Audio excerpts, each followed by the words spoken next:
Assalamualaikum warahmatullahi wabarakatuh. Hamdan wa syukran lillah, wa salatan wa salaman ala rasulillah wa ala alihi wa sahbihi wa mawalah. Allahumma salli wa sallim ala hadha nabiyil karim sayyidina wa habibina wa maulana Muhammadin wa ala alihi wa sahbihi ajma'in. Amma ba'du, qala Allah ta'ala fi kitabihil karim, a'udzu billahi minasy syaithanir rajim. Bismillahirrahmanirrahim. Wa ta'awanu 'alal birri wat taqwa wa la ta'awanu 'alal itsmi wal 'udwan. Wattaqullah innallaha syadidul 'iqab. Qala Rasulullah sallallahu alaihi wasallam, man kharaja min baitihi fi talabil ilmi fahuwa fi sabilillahi hatta yarji'. Baginda Rasul bersabda, barang siapa keluar dari rumahnya untuk mendapatkan ilmu, maka orang itu adalah orang yang berjihad fi sabilillah sampai dia kembali ke rumahnya. Mudah-mudahan kita semua mendapatkan pahala jihad dari Allah SWT. Amin. Sadaqallahul azim wa sadaqa rasuluhun nabiyul karim wa nahnu ala dzalika minasy syahidin wasyakirin walhamdulillahi rabbil alamin. Para ulama, tuan-tuan guru yang berhadir, khususnya sahabat saya Tuan Haji Dr. Mawardi MA yang dimuliakan Allah SWT, Ketua Dewan Masjid yang berhadir, yang memprakarsai acara ini, PT Penjuru Wisata Negeri, penyelenggara umroh untuk daerah Sumatera Barat, Riau dan Riau Kepulauan yang telah memprakarsai pertemuan kita ini, para pejabat Provinsi Riau, Kota Pekanbaru, bapak-bapak, ibu-ibu, encik-encik, tuan-tuan dan puan-puan yang dimuliakan Allah SWT. Wajiblah kita bersyukur kepada Allah SWT. Salawat dan salam kita sampaikan untuk baginda Rasulullah sallallahu alaihi wasallam. Ketika Allah mau menjadikan manusia pertama untuk menjadi khalifah Allah di atas dunia, Allah memberitahunya kepada para malaikat.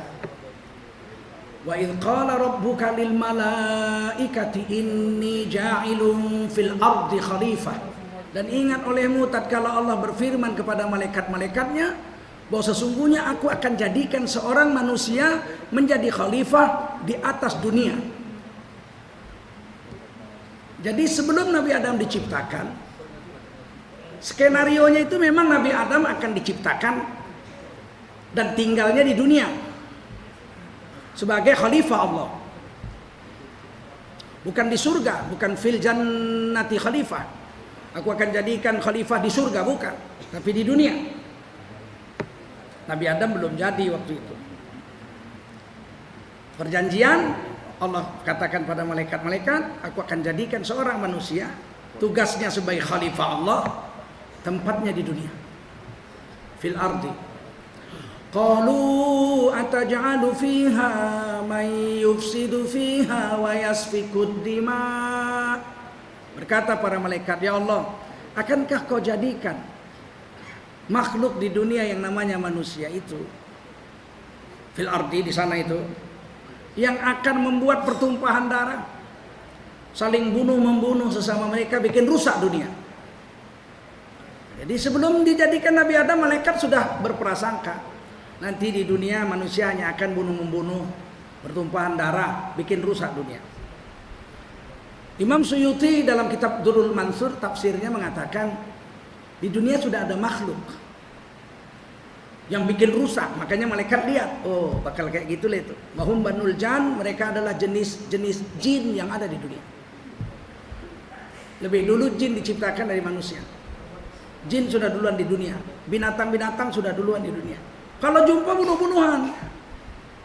Jin laut jumpa jin darat, bunuh-bunuhan. Jin gunung jumpa jin lembah, bunuh-bunuhan. Jin hutan jumpa jin gunung, berantem. Gitu aja. Kata malaikat-malaikat bakal kayak gitulah nanti tuh. Manusia seperti itu itu. Wa nahnu nusabbihu bihamdika wa nuqaddisu lak. Padahal kami setiap hari, setiap saat, setiap detik bertasbih memuji engkau, mengkuduskan namamu, mensucikan namamu. Kira-kira tersirat, kurang apa lagi sih kami ini kok mesti dibuat makhluk baru yang namanya manusia itu. Qala inni a'lamu ma la ta'lamun. Kata Allah, aku lebih tahu. Aku yang paling tahu kenapa aku ciptakan manusia. Kamu nggak tahu. Singkat cerita, jadilah Nabi Adam itu diciptakan. Tapi ketika diciptakan, tinggalnya di surga. Bukan di dunia, di surga. Sampai Nabi Adam minta istri. Nabi Adam sendirian, kawannya malaikat-malaikat, binatang-binatang di surga. Tapi Nabi Adam nggak bahagia.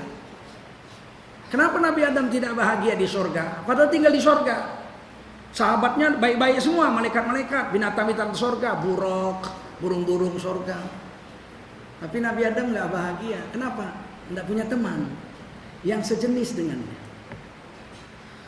Sehingga satu hari Nabi Adam duduk di bawah pohon surga, memandang ke puncak pohon surga, dilihat Nabi Adam 2 ekor burung sedang bercumbu di atas pohon surga. Saat itulah Nabi Adam hatinya berdetak, ya Allah, alangkah bahagianya aku kalau aku punya sahabat, punya teman seperti burung itu.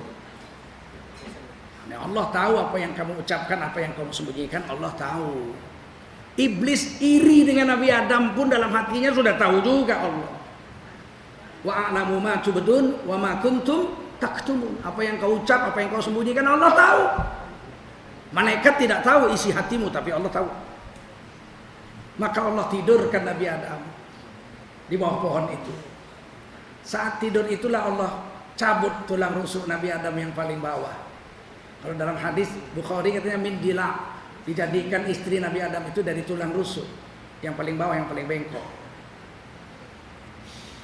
Jadi perempuan, masya Allah. Wa khalaqa minha zaujaha, dijadikan istrinya dari Nabi Adam itu sendiri, min nafsi wahidah. Tapi jangan dibayangkan Allah keluarkan tangannya, cabut tulang rusuknya, begitu. Allah kalau mau membuat sesuatu, idza arada syai'an ayyaqula lahu kun. Allah cukup perintah aja, serentak dengan perintah Allah jadi, nggak nunggu pun. Kata Imam Ghazali dalam kitab Ihya Ulumuddin, nggak nunggu. Allah jadikan jadi. Terus beberapa detik kemudian jadi, itu simsalabim namanya. Kalau Allah katakan idza arada syai'an ayyaqula lahu kun fayakun, detik itu juga jadi, bersamaan dengan perintah Allah itu. Makanya Allah pakai atofnya itu, kata sambungnya fa. Fa itu waktunya singkat atau sama sekali tidak pakai waktu. Kalau pakai waktu lama Allah pakai summa, artinya kemudian, tapi summa itu lama. Kalau fa langsung kun fayakun, jadi. Wah, barulah Nabi Adam bahagia. Kata Imam Ibnu Katsir dalam Qasasul Anbiya, Nabi Adam tinggal di surga 100 tahun. Berapa? Baru kemudian turun ke dunia. Dia makan buah itu. Kata Imam kita, Imam Shawi dalam tafsir Shawi halaman 11 jilid pertama, tidak boleh dibilang Nabi Adam berdosa memakan buah itu. Sebab beliau melaksanakan skenario dari Allah, memang harus turun ke dunia, dia makan aja. Paham? Masa ada orang menjalankan skenario berdosa? Dalam film, sutradara bilang kau harus jadi pembunuh. Dibunuhnya, berdosa dia, enggak dapat duit dia, dapat honor dia, bagaimana sih? Jadilah Nabi Adam turun ke dunia, jadilah kita semua ini sebagai khalifah Allah di atas dunia. Enggak bikin rusak dunia, enggak. Wa huwallazi ja'alakum khalaifal ardi wa rafa'a ba'dakum fawqa ba'din darajat. Dialah Allah yang telah menjadikan kamu semua sebagai khalifahnya di atas dunia. Sebagian kamu tinggi derajatnya, sebagian kamu kalah dengan yang lain. Liyabluwakum fi ma atakum, untuk menguji kamu tentang apa yang Allah datangkan kepadamu. Kadang-kadang kamu jadi orang alim, diuji Allah Subhanahu wa taala. Dengan kealimanmu itu manfaat enggak kau sama agamamu dan dirimu? Kadang-kadang jadikan Allah kamu orang awam, orang biasa. Manfaat enggak kedudukanmu itu untuk agamamu dan dirimu dengan kedudukanmu itu? Allah jadikan kamu orang kaya. Bermanfaat nggak kekayaanmu itu untuk agamamu dan dirimu? Dijadikan Allah kamu orang sakit-sakitan. Bermanfaat nggak sakit-sakitanmu itu untuk dirimu dan agamamu? Dijadikan Allah kamu orang yang sehat dan kuat. Bermanfaat nggak kekuatanmu itu untuk agamamu dan dirimu? Dan Allah tidak lihat itu pula. Nggak dilihat Allah hartamu, dirimu, bentukmu, itu orang Allah yang buat kok. Innallaha la yanzuru ila suwarikum wala ila amwalikum walakin yanzuru ila qulubikum wa a'malikum. Allah nggak lihat rupamu yang gagah, hartamu yang banyak, keturunan bangsawan, nggak dilihat Allah itu. Tapi dilihat Allah hatimu, ada iman nggak di dalamnya itu? Nah, ada yakin nggak sama Allah di hatimu itu? Amalmu itu betul nggak sesuai dengan kemauan Rasulullah SAW, sesuai dengan sunnah Rasul? Itu yang Allah lihat. Cacat pun kita kalau kita membela agama mulia. Amr bin Jamuh radhiyallahu anhu tidak diberi Rasulullah perang Uhud. Kau nggak usah perang kata Nabi. Kamu pincang, kakimu kecil sebelah. Jalan aja susah, gimana mau perang? Udah kamu nggak usah perang, tinggal aja di Madinah, jaga istrimu. Anaknya berangkat semua perang. Istrinya bilang, abang kok nggak perang? Kata Nabi, aku dapat dispensasi. Nah, kenapa ya, kakiku kecil sebelah macam mana? Kata Nabi perang, jadi aku nggak perang. Kata istrinya apa? Alah, abang takut mati aja kok. Mana aku takut mati? Aku nggak takut mati. Buktinya abang nggak perang. Semua orang pergi perang, anak kita pergi semua, abang nggak. Jadi maumu macam mana? Kata, ya mauku abang pergi lah. Perang, malu aku punya suami nggak perang. Oh baiklah kalau begitu, pergi dia. Disiapkannya pedangnya, siapkannya untanya. Dia berangkat, dia baca syair. Ya Allah, aku perang membela agama dengan kecacatanku, dan jangan pulangkan lagi aku kepada istriku. Orang cacat itu kaki. Udah dibilang Nabi nggak usah perang, tapi dia perang juga. Dan ajaib ketika dia terbunuh di Gunung Uhud, ontanya udah dinaikkan badannya ke atas onta itu, badannya mayatnya itu, jenazahnya. Tak mau ontanya jalan. Dipukul, ditarik, tak mau jalan, mogok ontanya. Kata Nabi, ini onta ditahan oleh malaikat. Mesti ada sesuatu ini. Sudah kuburkan di Uhud. Baru Nabi tanya, apa yang didoakan suamimu waktu pergi perang? Dia bilang, ya Rasul, aku mau pergi perang, bela agama, bela Nabi, dan jangan pulangkan lagi aku kepada istriku. Itu orang cacat. Kita orang tegap-tegap begini takut. Punya Twitter, punya Facebook, punya WhatsApp. Lihat ulama dihina, diam aja. Jangankan perang pakai pedang, pakai kalimat atau pakai jempol aja, cik, nggak berani. Kayak gitu mati mau masuk surga Firdaus.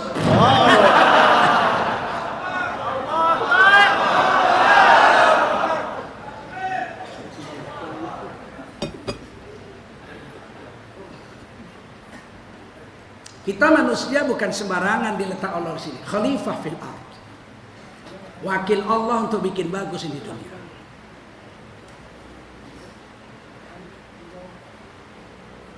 Ada satu ayat yang bagus untuk kita bahas hari ini. Ayat ini populer, setiap orang dengar, setiap hari Jumat dibaca khutbah. Ya, dibaca dalam khutbah oleh khatib Jumat. Innallaha ya'muru bil adli wal ihsan. Sesungguhnya Allah memerintahkan kamu untuk berbuat adil dan berbuat ihsan. Apa itu adil? Nah, ini adil ini perlu dibahas. Adil itu kata Nabi meletakkan sesuatu pada tempatnya. Adil meletakkan sesuatu pada tempatnya. Kalau tempatnya di situ kita letakkan di situ, betul itu, adil itu. Kalau tempatnya di situ kita letakkan tempat lain, tak adil itu. Letakkan keadilan itu pada tempatnya. Meletakkan sesuatu pada tempatnya itu adil. Contoh, satu orang suami mengatakan pada istrinya, Dek, ini hari masak yang enak. Kenapa? Bos-bos abang dari kantor mau makan siang di rumah. Karena katanya istri abang pandai memasak. Kau masak yang enak ya? Apa? Anyang lah kau bikin anyang. Bikin anyang. Pakai akar rotan, ya kan? Pakai rotan tuh, makanan rohul. pasir. Ayolah bang, beres lah.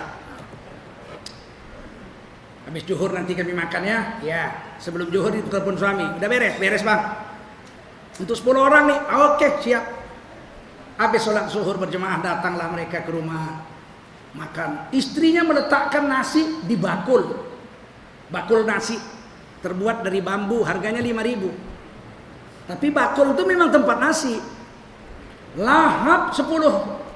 Bosnya itu 10 orang makan dengan lahap menyendok nasi itu dari bakul yang harganya 5.000 itu. Kenapa? Karena nasi itu memang ditaruh di bakul. Bakul itu memang tempat nasi. Kenyang dia makan, semua senang. Sedap betul makan nih. Nah, bulan depan balik lagi. Dek, kawan-kawan abang tuh, bos-bos abang tuh terkesan. Katanya tak ada makan yang paling enak di Pekanbaru nih kecuali di rumah kita. Nah, jadi macam mana bang? Kau masak lagi yang enak. Nanti habis zuhur kami datang lagi 10 orang tuh. Oke bang, beres bang. Berpikir istrinya, kalau aku taruhlah di nasi ini di bakul tempat nasi ini, nampak kali kampungan, murahan. Padahal bos awak manajer, suami awak manajer, malu dia. Akhirnya dia berpikir beli tempat yang baru. Pergi dia ke apotik, dibelinya yang dari keramik, tempat nasi baru dari keramik, mahal harganya, namanya pispot.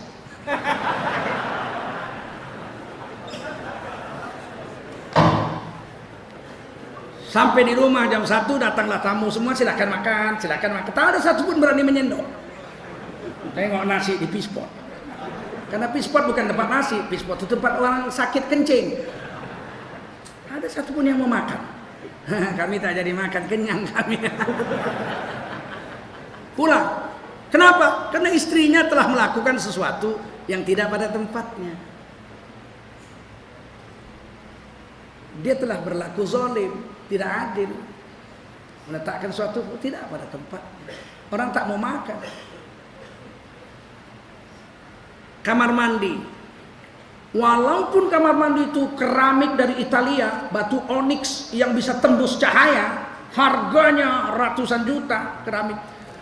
Ada satu orang pejabat negara di Kementerian Agama tertangkap korupsi.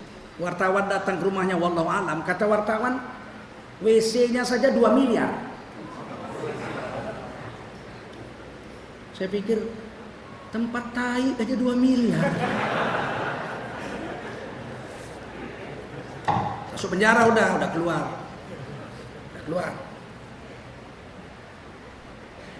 Walaupun WC-nya miliaran, tapi orang tak segan-segan buang air besar, buang air kecil di situ. Kenapa? Karena memang tempat buang air besar. Walaupun harganya tempat tongkrongannya itu 2 miliar, terbuat dari emas, tak peduli orang mau aja orang buang air besar di situ. Karena memang tempatnya. Sebaliknya masjid, walaupun lantainya tanah, atapnya lalang, dindingnya bambu, alasnya cuma tikar dari pandan yang sudah robek-robek, tak ada orang berani buang air besar, buang air kecil di situ. Nggak ada yang berani.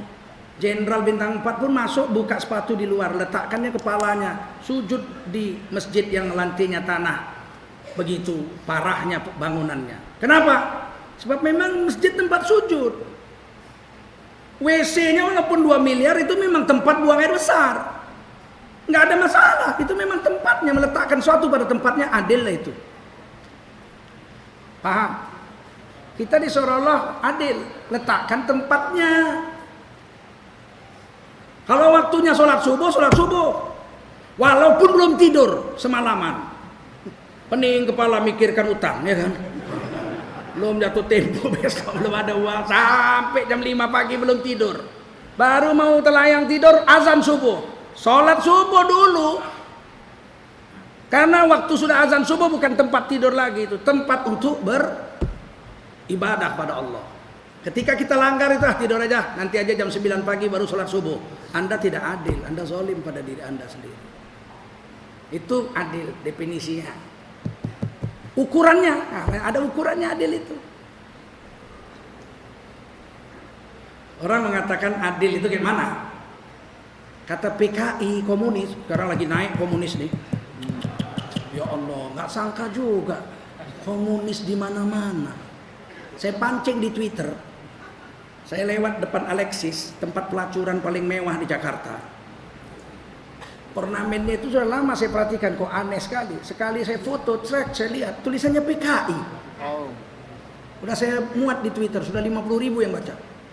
Ternyata Twitter saya itu ornamennya itu tulisannya PKI, PKI, PKI, 3 kali PKI. Wah, ribut PKI, PKI. Memfitnah saja betul. PKI memang PKI. Ternyata PKI sudah luar biasa berkembangnya di negeri ini. Jangan bilang nggak ada, komunis tetap ada. Dan anak-anak PKI berani menulis buku, aku bangga jadi anak PKI. Dan itu jabatannya waktu sekretaris jenderal DPR RI, Sekjen DPR Republik Indonesia, Ripka Ciptaning menulis buku, aku bangga jadi anak PKI. Ya main-main. Nah, PKI membuat definisi adil itu ukurannya adalah sama rata sama rasa.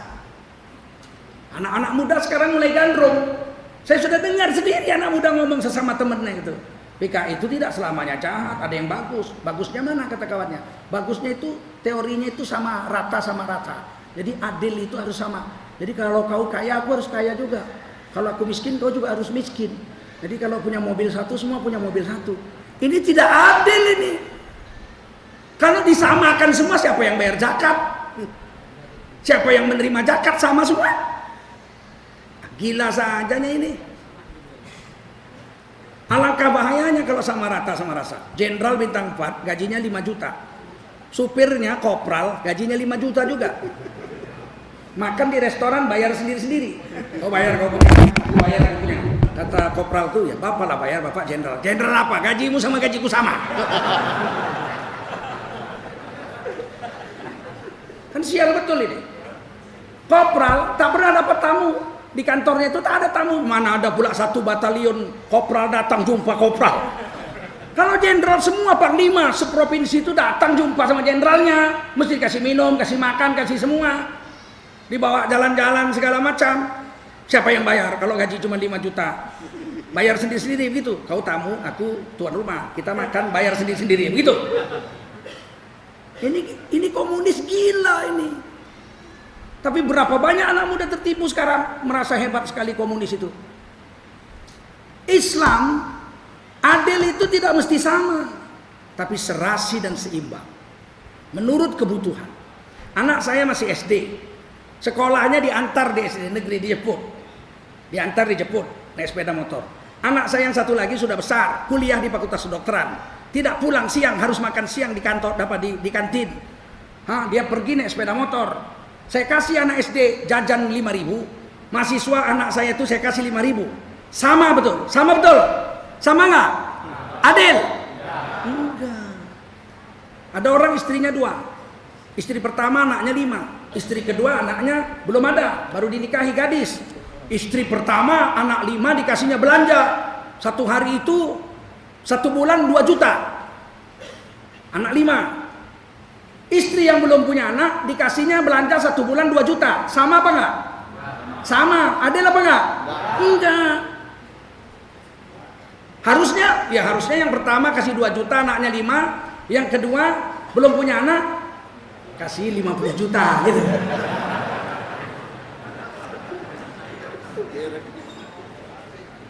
Adil itu tidak mesti sama, sesuai kebutuhan. Makanya diancam Nabi, barang siapa istrinya 2, tidak adil dia di dunia, maka di hari kiamat Allah bikin badan yang baru, yang satu kakinya semeter, yang satu kakinya sepanjang tiang listrik. Jalannya pincang. Orang sedunia harus tahu, iko duho bini kok ndak. Dan apa yang boleh kau? Jangan main-main soal adil ini. Kalau adil itu sama rata sama rasa, rusaklah semuanya. Saya bikin kopi baru terasa lezat, airnya segelas. 1 sendok setengah gula. Kopinya 1 sendok setengah. Gulanya Kopinya 1 sendok, gulanya 1 sendok setengah, airnya 1 gelas. Saya aduk, saya minum, jelas lebih enak. Itulah adil itu. Coba kalau saya buat adil cara PKI sama rata sama rasa. Airnya segelas, kopinya segelas, gulanya segelas. Aduklah kalau tak kebeliak mata dulu. Nah, sekarang kita mau yang mana adil itu? Adil menurut kita? Bukan. Adil menurut Allah Subhanahu wa ta'ala. Adil menurut baginda Rasulullah sallallahu. Mana bisa kita semau gue gitu kerja di dunia ini? Nggak bisa. Kita tidak bisa semau kita di dunia ini. Semua yang kita buat harus maunya Allah dan Rasul. Sebab diri kita, jiwa raga kita sudah dibeli Allah dengan surga Allah Subhanahu. Kita udah nggak punya apa-apa, semua udah dibeli Allah. Dibeli dengan surga, bi anna lahumul jannah. Dibeli dengan surga oleh Allah SWT. Artinya apa? Dari ujung rambut sampai ujung kuku, semua gerak-gerik kita harus hanya tunduk pada Allah dan Rasul. Mau cara apa? Cara makan, cara minum, semua diatur Allah di Quran. Mana bisa semau gue? Makan aja lah bisa. Makan tuh hukumnya mubah. Mau makan, makan. Tidak mau makan, tak usah makan. Bukan wajib makan itu. Saya nggak mau makan, saya mau tidur aja, boleh. Nah, saya mau makan kentang aja, boleh. Nah, besok keladi aja lah, tak usah lah nasi. Nggak apa-apa, besok bubur aja macam Cina miskin, boleh.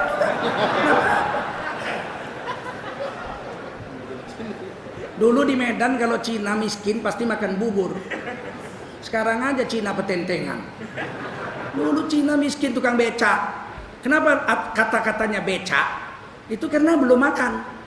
Duduk belum dapat penumpang kan. Tanya, Asengah, apa kabar lu? Hanya becak lah, belum makan lah gitu. Hanya, we becak lah, belum makan. Nah, lama-lama jadi becak. Jadi becak tuh Cina punya nih itu. Cina miskin. Makan bubur. Maka saya malas makan bubur, macam Cina miskin kurasa.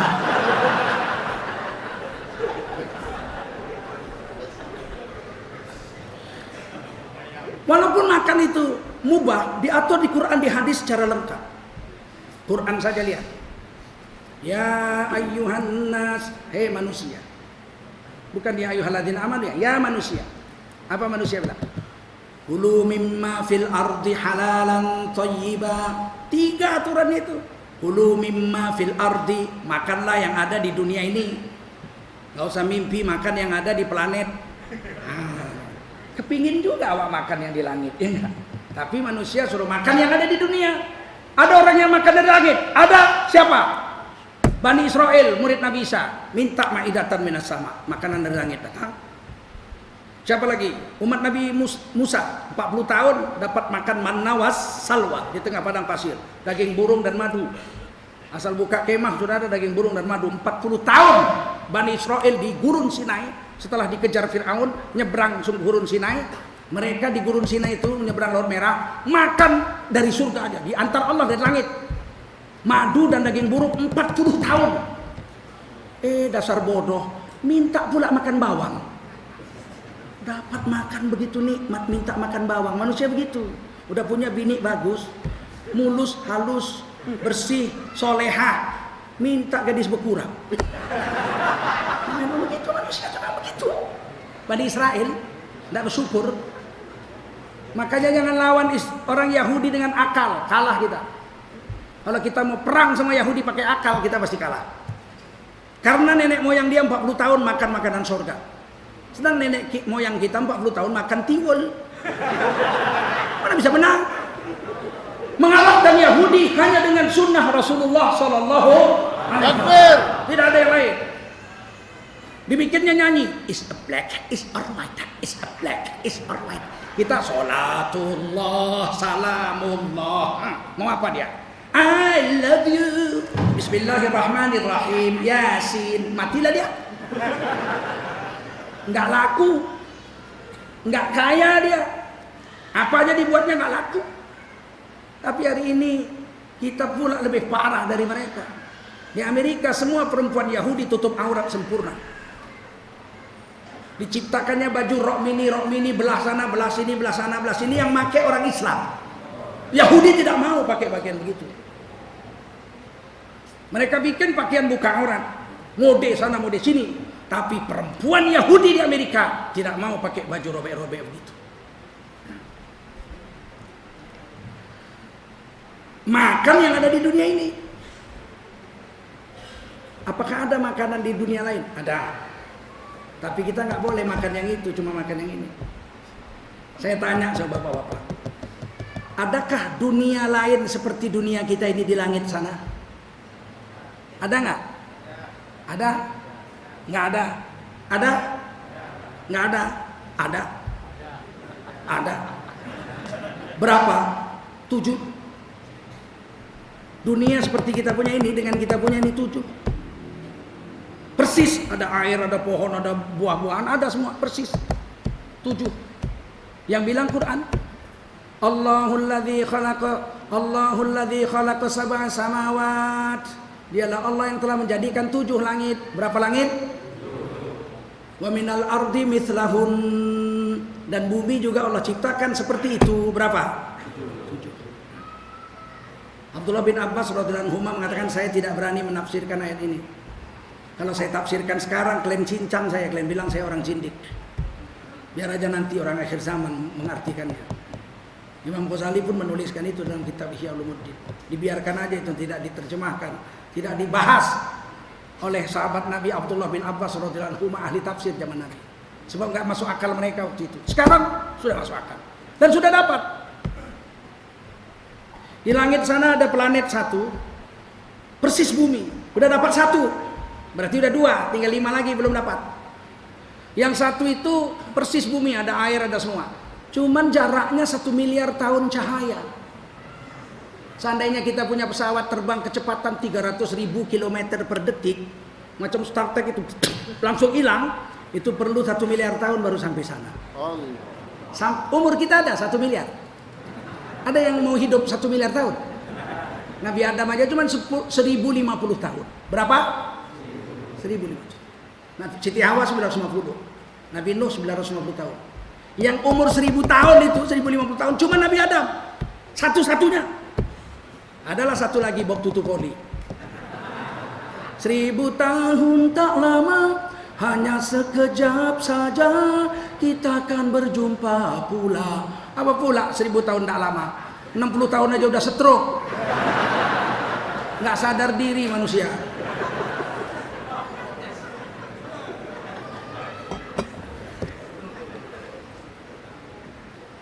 Bisa pindah sana? Tidak bisa. Kata Allah kalau mau, itu makanya kita tidak akan bisa manusia pindah ke planet yang baru. Karena Allah katakan kulu mimma fil ardi halalan thayyib. Makan yang ada di dunia saja. Artinya nggak bisa kita makan yang di sana. Nggak cukup umur kita untuk pindah. Oh, itulah hebatnya Quran. Bagaimana kita nggak yakin dengan Quran? Ada yang coba pindah Rintu Harahap. Dicobanya pindah. Seandainya aku punya sayap,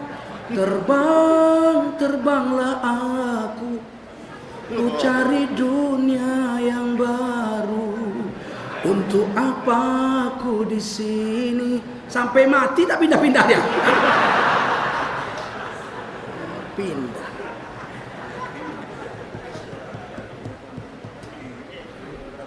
Tapi syair keduanya bagus. Seandainya dapat kau rasakan kejam-kejamnya dunia, tiada lagi keadilan. Untuk apa kau di sini? Memang nggak ada lagi keadilan. Dulu waktu kampanye, kalau saya menang jadi presiden, semua akan murah. Gampang, murah semua. Sekarang cabai murah nggak Bu? Woi Bu, murah apa mahal? Pembohong. Jangan dipilih lagi. Mahal. Cabai mahal. Mau murah? Beli Apitson. 2000. Makan langsung pedas.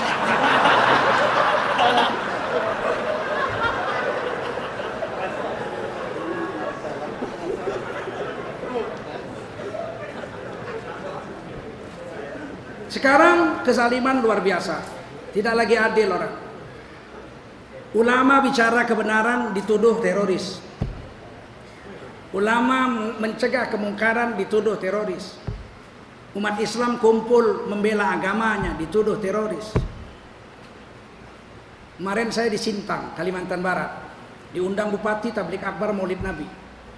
Begitu saya berangkat dari Pontianak mendarat, sudah ada orang Dayak, 30-an orang pakaian Dayak, lengkap dengan senjata di pinggang, mandau, golok panjang, pedang panjang, mandau namanya. Ya, saya pikir ini ada pembesar datang nih. Di samping sisi pesawat di apron, tempat parkir itu. Banyak ada pembesar, saya lihat tak ada pembesar. Tiba-tiba dipendangkan spanduk, bubarkan FPI. FPI. Bubarkan FPI. Anti persatuan, anti Pancasila, Undang-Undang Dasar 45. Saya baca gitu. Saya bilang sama anak saya, Lukman, biarkan dulu orang itu turun. Nah, tinggal beberapa orang, lama pula turun, nggak sabar turun lah saya. Begitu saya di depan pintu, waduh, yang di pinggir tuh langsung lari menyerbu pintu. Ini pesawat rendah, pesawat Twin Otter. Tangganya itu seperut aja tingginya.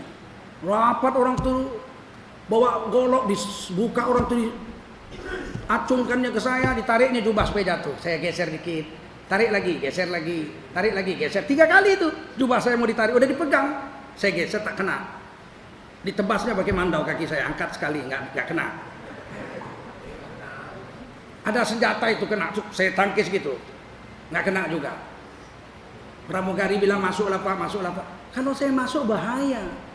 Mereka bisa masuk pesawat 3 orang, bagaimana saya melawannya coba? Tapi kalau depan pintu kan dia paling bisa naik satu-satu. Kalian ketawa, saya belajar kungfu. Ketawa. Tentu saya harus depan pintu. Tapi kata pramugari itu, masuklah Pak, masuklah Pak. Orang tuh bawa golok Pak. Orang tuh bilang mandau, bawa mandau dia Pak. Ya, tahu, nampak saja mandau tuh. Terus satu orang kru Garuda naik, dihalanginya ada satu preman itu pemimpinnya itu namanya, katanya Andreas namanya. Akhirnya kru itu bilang masuk Pak, masuk Pak. Terus ditutupnya pintu itu. Itu ada yang memvideokan penumpang, memvideokan itu dan sudah diupload di YouTube. Singkat cerita saya disuruh polisi pulang dulu. Pulang besoknya saya balik lagi dan besoknya saya tidak ada masalah, tidak ada lagi yang mencegat. Wakil Bupati minta maaf, kepala tokoh adat minta maaf. Mereka mengatakan itu bukan dari Dewan Adat Dayak. Padahal spanduknya Dewan Adat Dayak. Waktu menyerbu saya itu pakai teriakan perang tuh. Gitu. Bukan Dewan Adat Dayak, jadi siapa ya? Sudah, saya akhirnya khutbah Jumat, besoknya ceramah seperti ini, seperti biasa, kemudian kembali ke Pontianak dan besoknya lagi meresmikan Masjid Baitur Rahim bersama Wali Kota Pontianak. Yang jadi masalah sama saya, pertama, kenapa senjata tajam bisa sampai ke depan pintu pesawat? Padahal kita bawa gunting aja disita. Gunting kumis disita. Ini gunting kumis, saya bilang, bisa dilipat lagi. Pokoknya tinggal katanya. Loh, kok golok bisa masuk, gunting kecil tidak bisa masuk? Itu suatu keanehan. Oh, alasannya karena mau nyambut gubernur. Ternyata gubernur yang disambut tidak jadi datang. Mustahil 37 menit terbang, gubernur ajudannya nggak bilang kalau nggak jadi datang. Nggak mungkin kan? Nah, yang kedua, kenapa ada spanduk tolak FPI? Berarti kan spanduk itu sudah dicetak memang. Katanya spontan tak mungkin. Yang ketiga, dia bawa ayam jago. Ayam jago itu digigit lehernya, mati dilemparkan ke pesawat. Artinya itu pernyataan perang. Mana ada orang nyambut gubernur bawa ayam jago menyatakan perang?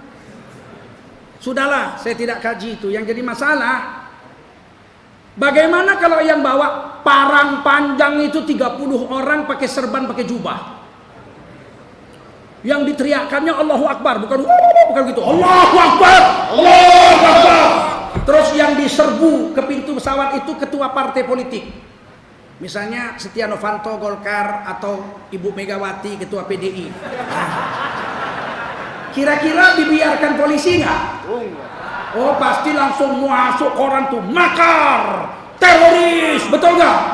Tangkap semua, ya nggak? Kok polisi jadi alat penguasa sekarang? Yang menggaji dia bukan penguasa. rakyat Republik Indonesia yang bayar pajak. Betul? 90% orang Islam. Kok jadi begini negeri ini? Kalian dengar tuh polisi di luar itu, pasang kuping kalian keras-keras, kasih tahu Kapolda.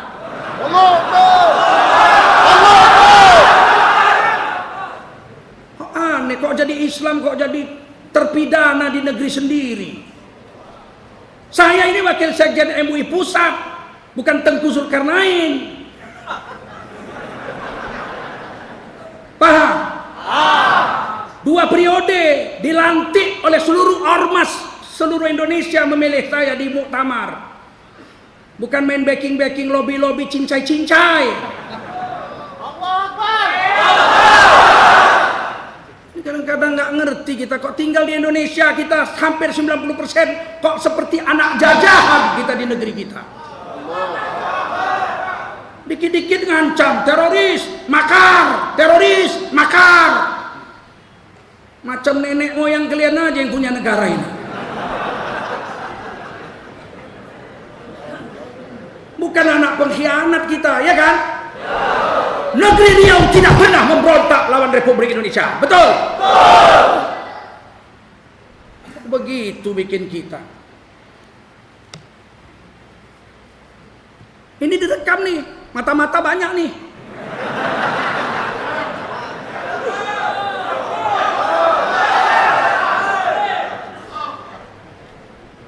Kita orang Islam bukan teroris, betul? Kita hanya minta keadilan, betul? Dan kita tidak zalim dengan orang. Orang Cina datang sini, celana kolor aja dibawanya jadi negerinya. Makan bubur karena miskin. Sampai ada istilahnya becak, ya enggak? Sekarang kaya bukannya kita iri, enggak kita rampok kok, betul? Karena kita khalifah fil ardi. Kita ini khalifah Allah di atas bumi. Islam mengatur semuanya, makan diatur, tidur diatur. Tidur pun nggak boleh semau kita, ya kan? Makan diatur, minum diatur, semua diatur kita. Mau kawin aja diatur.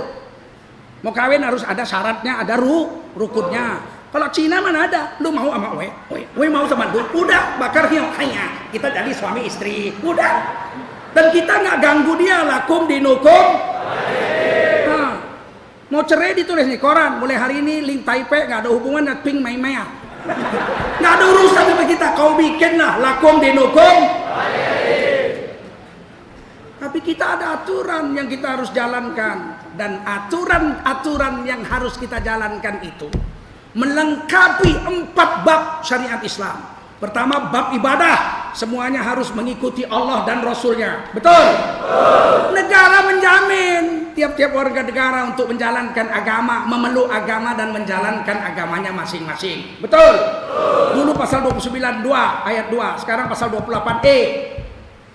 Negara menjamin. Kita mau menegakkan syariat Islam dalam ibadah, negara menjamin. Yang kedua, bab muamalat. Negara menjamin. Bermuamalat orang Islam wajib mengikuti syariat Islam. Pinjam meminjam, jual beli, gadai menggadai, utang piutang harus mengikuti syariat Islam. Berat kita melaksanakan itu.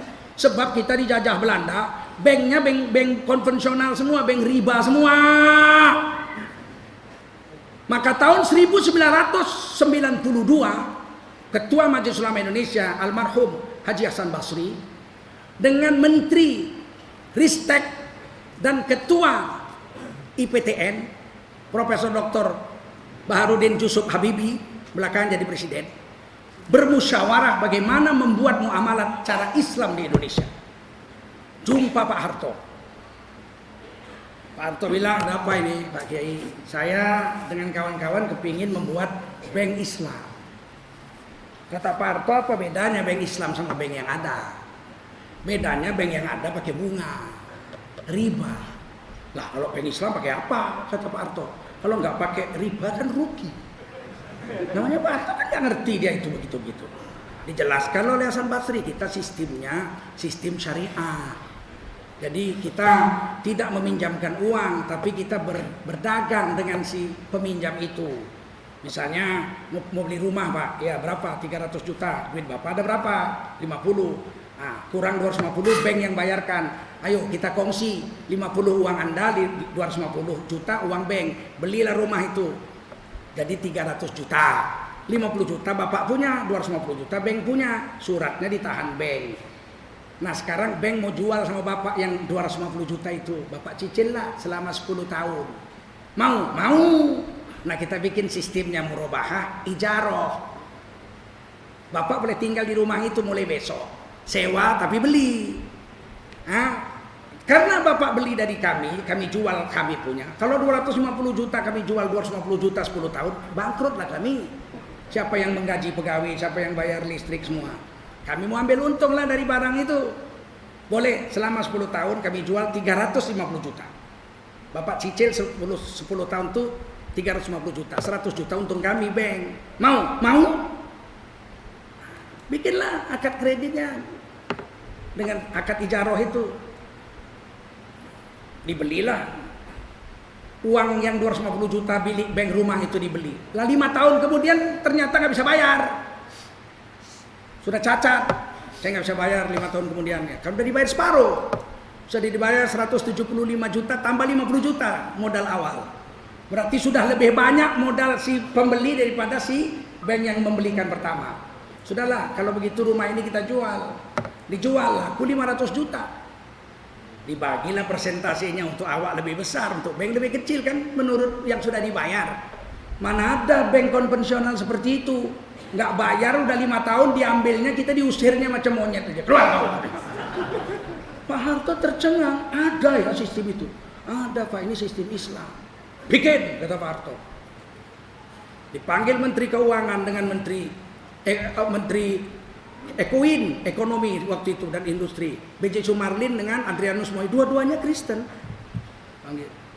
Bisa nggak ini orang ini bikin bank Islam? Nggak bisa. Kenapa? Nggak ada aturannya, nggak ada payung hukumnya, nggak ada undang-undangnya. Kata Pak Harto, bagaimana supaya bisa?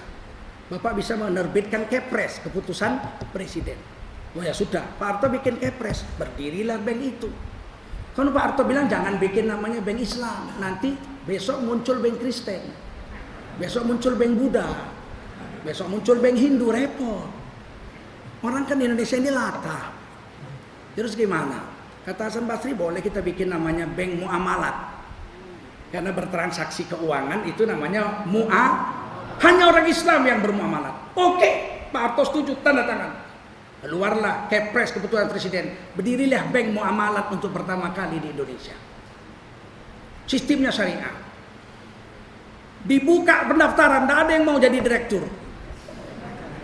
Siapa yang mau? Nggak ada masa depan. Cabang tak punya, cuma satu aja. Akhirnya satu dosen, Jainul namanya, dari Medan, dosen ekonomi kawan saya. Dia mau, tapi sudah sampai sana, saya mau tapi nggak bisa kerja. Bagaimana caranya nggak tahu. Sebab nggak ada contohnya. Bukunya pun tak ada dijual.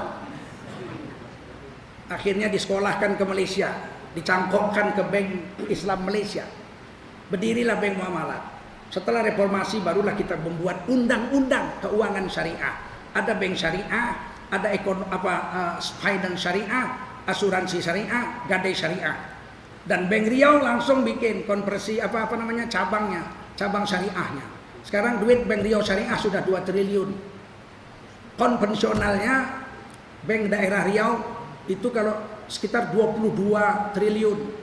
Kalau digabung kita nomor 3 atau nomor 5 terbesar se-Indonesia. Saya sudah bicara dengan gubernur. Sudah waktunya Bank Riau diganti menjadi bank syariah 100%. Ini bulan 1 ada rapat pemegang saham. Kita akan buat itu. Tentu kita tidak mau makan riba, betul nggak? Dan itu dijamin oleh Undang-Undang Dasar 45. Yang ketiga bab munakahat.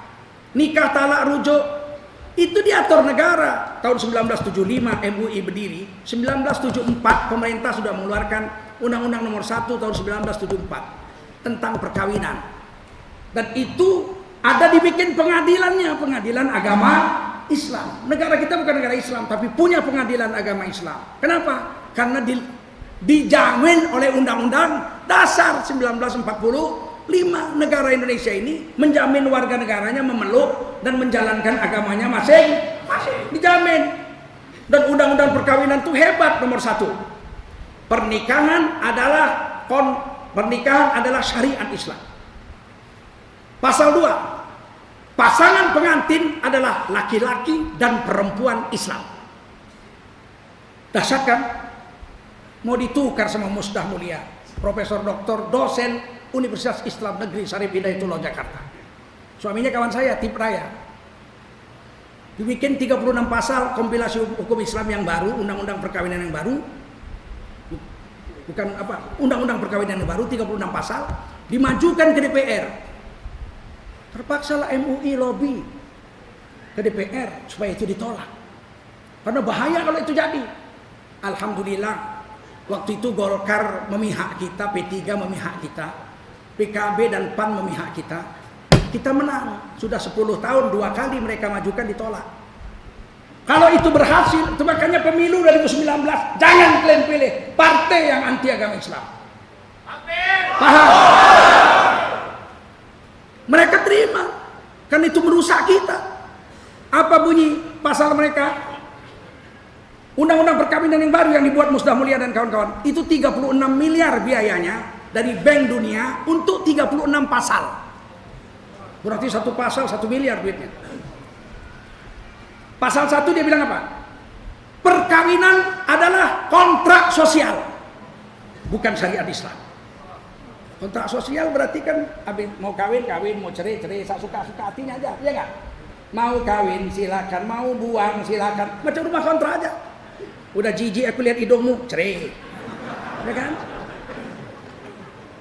Yang kedua yang paling bahaya, pasangan pengantin itu kalau yang lama, pasangan pengantin itu adalah laki-laki dan perempuan Islam. Makanya di Indonesia nggak boleh nikah lain agama, tidak boleh, ditangkap polisi harusnya. Tapi nggak ditangkap juga. Polisi ini pun kadang-kadang geram juga. Jelas melanggar undang-undang kawin lain agama, nggak ditangkapnya juga. Cocoknya memang aku Kapolri.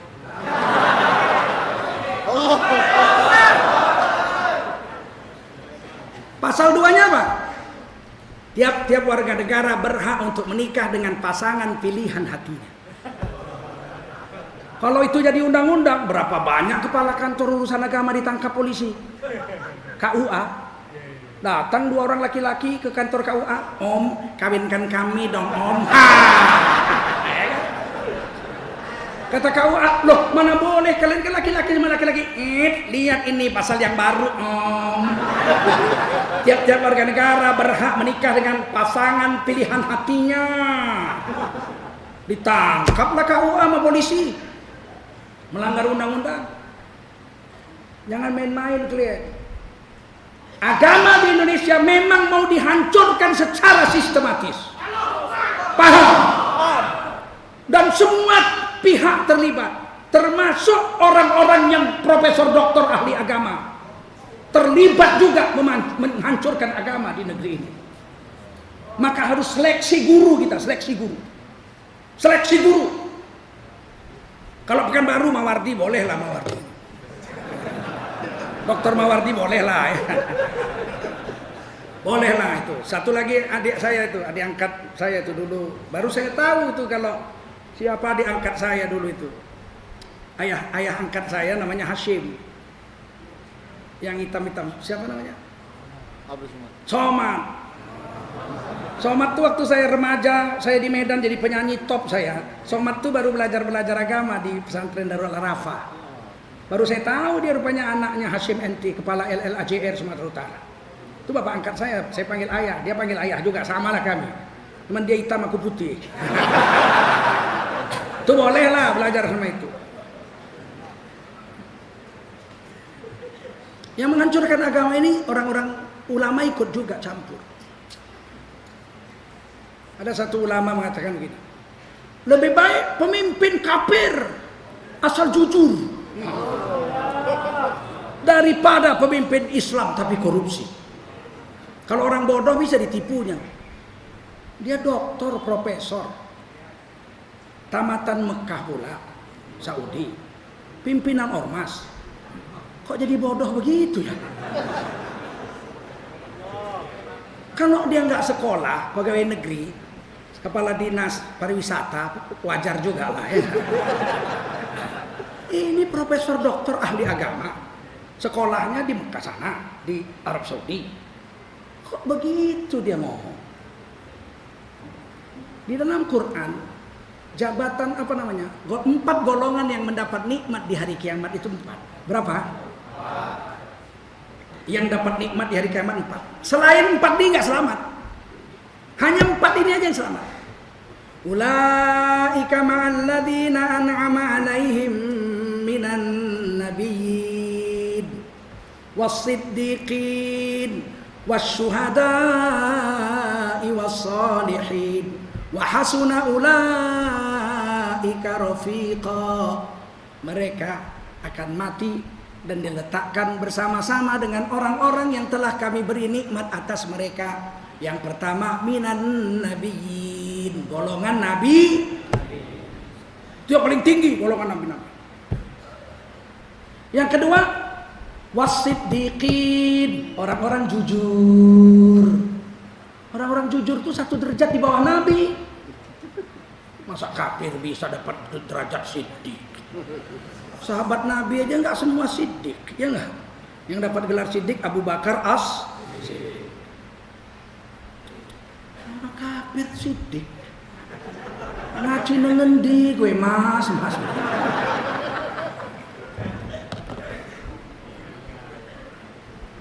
Ya, kalau ada ketinggian ngaji yang repot. Konslet otaknya. Mana ada kafir siddiq? Di bawahnya wasyuhada, orang-orang yang mati syahid. Mana ada kafir mati syahid? Mati sangit banyak, syahid enggak ada. Karena mati syahid itu di kuburnya tidak mati, bal ahya, hidup. Yurzaqun, dikasih makan. Farihin, berbahagia. Bima atahumullahu min fadli, diberikan apa kepada Allah Subhanahu wa taala? Rezeki, makan minum di kubur. Bisa jalan-jalan jumpa teman-teman sana. Kau Den, iya. Jumpa juga kita di sini. Masya Allah. Dalam kau sini baru 2 tahun. Kau baru 2 hari. Begitu di sana, itu nikmatnya orang mati syahid itu. Mana bisa kafir mati syahid? Yang paling rendah wassalihin, orang-orang soleh. Syarat jadi orang soleh beriman. Kalau nggak beriman, soleh pun tak bisa. Wal asr, innal insana lafi khusr illal ladzina amanu wa amilus shalihat. Mana bisa soleh nggak beriman? Makanya kalau cari guru, kata guru saya dulu, saya waktu guru saya sudah tua, saya tanya, "Atuk, kalau Atuk wafat kemana saya ngaji?" Nangis saya, dilihatnya saya, kesian kau nak. Iyalah tuh, carilah guru nak, di mana? Kalau Quran di Indonesia tak ada nak. Gila kau ke Mesir. Aduh mak, pegawai negeri. Mau ke Mesir mana ada duit? Kalau guru yang lain ditengoknya saya. Kau cari guru nak yang wajahnya bercahaya nak. Kalau wajahnya hitam jangan kau belajar sama dia. Barulah itu kutandai asal ada ulama ngomong, kulihat dulu mukanya. Nek raine bleketek moh. Males. Pasti gak beres.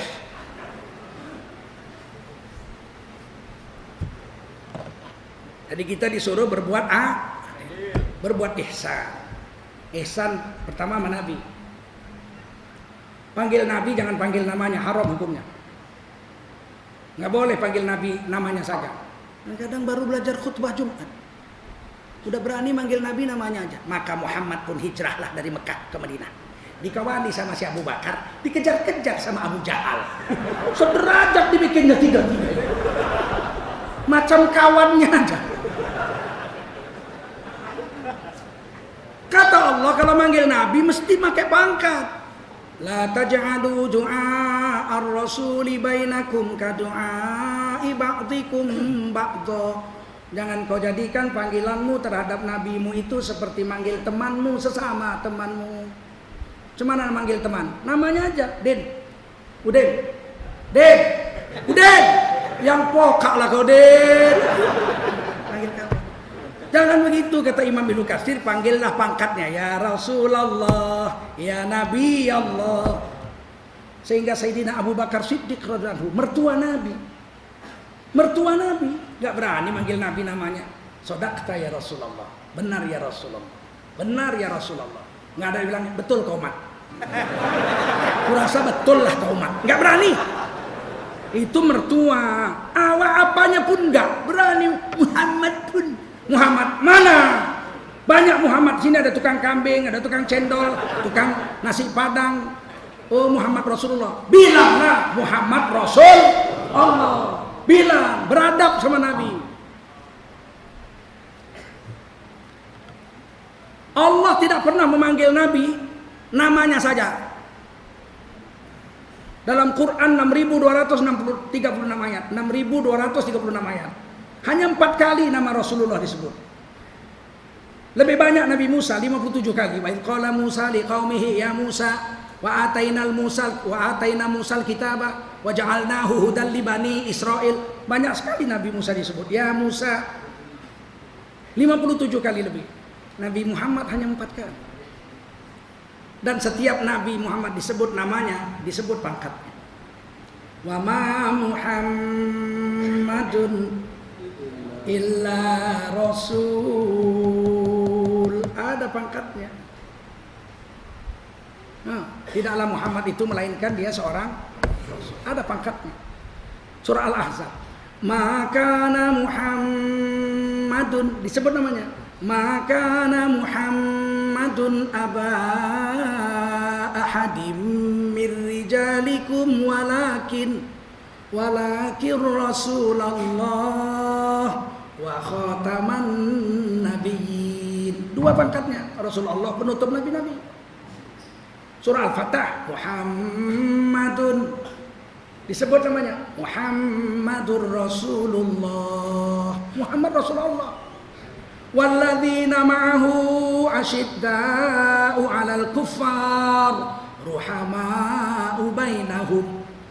Muhammad Rasulullah, dan orang-orang yang bersama beliau keras terhadap orang-orang kafir, lemah lembut terhadap orang Islam. Sekarang terbalik. Asyidda'u 'alal muslimin, keras terhadap orang Islam. Wa ruhama'u bainal kafirin. Sama orang kafir baik kali. Tidak ada yang bisa menerjemahkan Al-Quran, tidak ada yang bisa menafsirkan Quran kecuali Allah dan Rasulullah. Bukan majelis ulama, bukan ulama. Iya, hebat juga kawan dia. Jadi siapa yang bisa menafsirkan Quran? Tidak ada yang bisa. Itu Al-Maidah 51 maksudnya bukan pemimpin. Itu maksudnya teman dekat. Loh, berarti bukan 2 yang bisa mentafsirkan. Allah, Rasul, Nusron.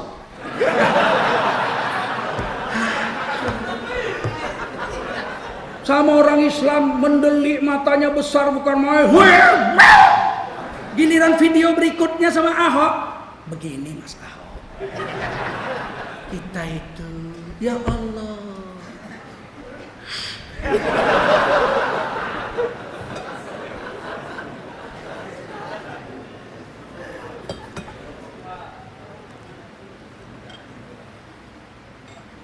Kemudian apa? Sama orang tua, ibu bapak. Kita kalau bapak ibu kita hari ini nggak makan, lapar karena miskin. Tapi hari ini kita kenyang di Pekanbaru. Ibu bapak kita di Kampar miskin, nggak makan hari ini. Kita dicatat sebagai anak durhaka di sisi Allah SWT. Tidak berhak kita makan kalau bapak ibu kita tidak makan. Kalau anak durhaka kekal dalam neraka selama-lamanya. Kecuali bapak ibunya memaafkannya, baru Allah memaafkan. Jika kamu sudah dewasa, sudah punya kerja, sudah pindah rumah, kamu datang ke rumah bapak ibumu, ada makanan di atas meja, haram kamu memakannya sebelum minta izin kepada bapak ibumu. Tapi kalau bapak ibumu datang ke rumahmu, ada makanan di atas meja, dia berhak memakannya tanpa minta izin kepadamu. Kamu dan dirimu milik ibumu. Kamu dan dirimu milik ibumu. Hari ini kita nggak ngerti.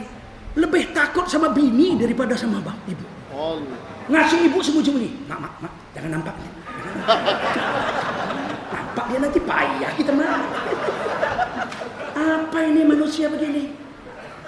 Katakan sama istri kita, istriku, aku ini ada hakmu pada diriku. Kamu wajib kuberi makan apa yang kumakan. Tapi sekali sehari yang wajib. 2 kali sunatnya. 3 kali sunat, 4 kali bikinkan kandangnya.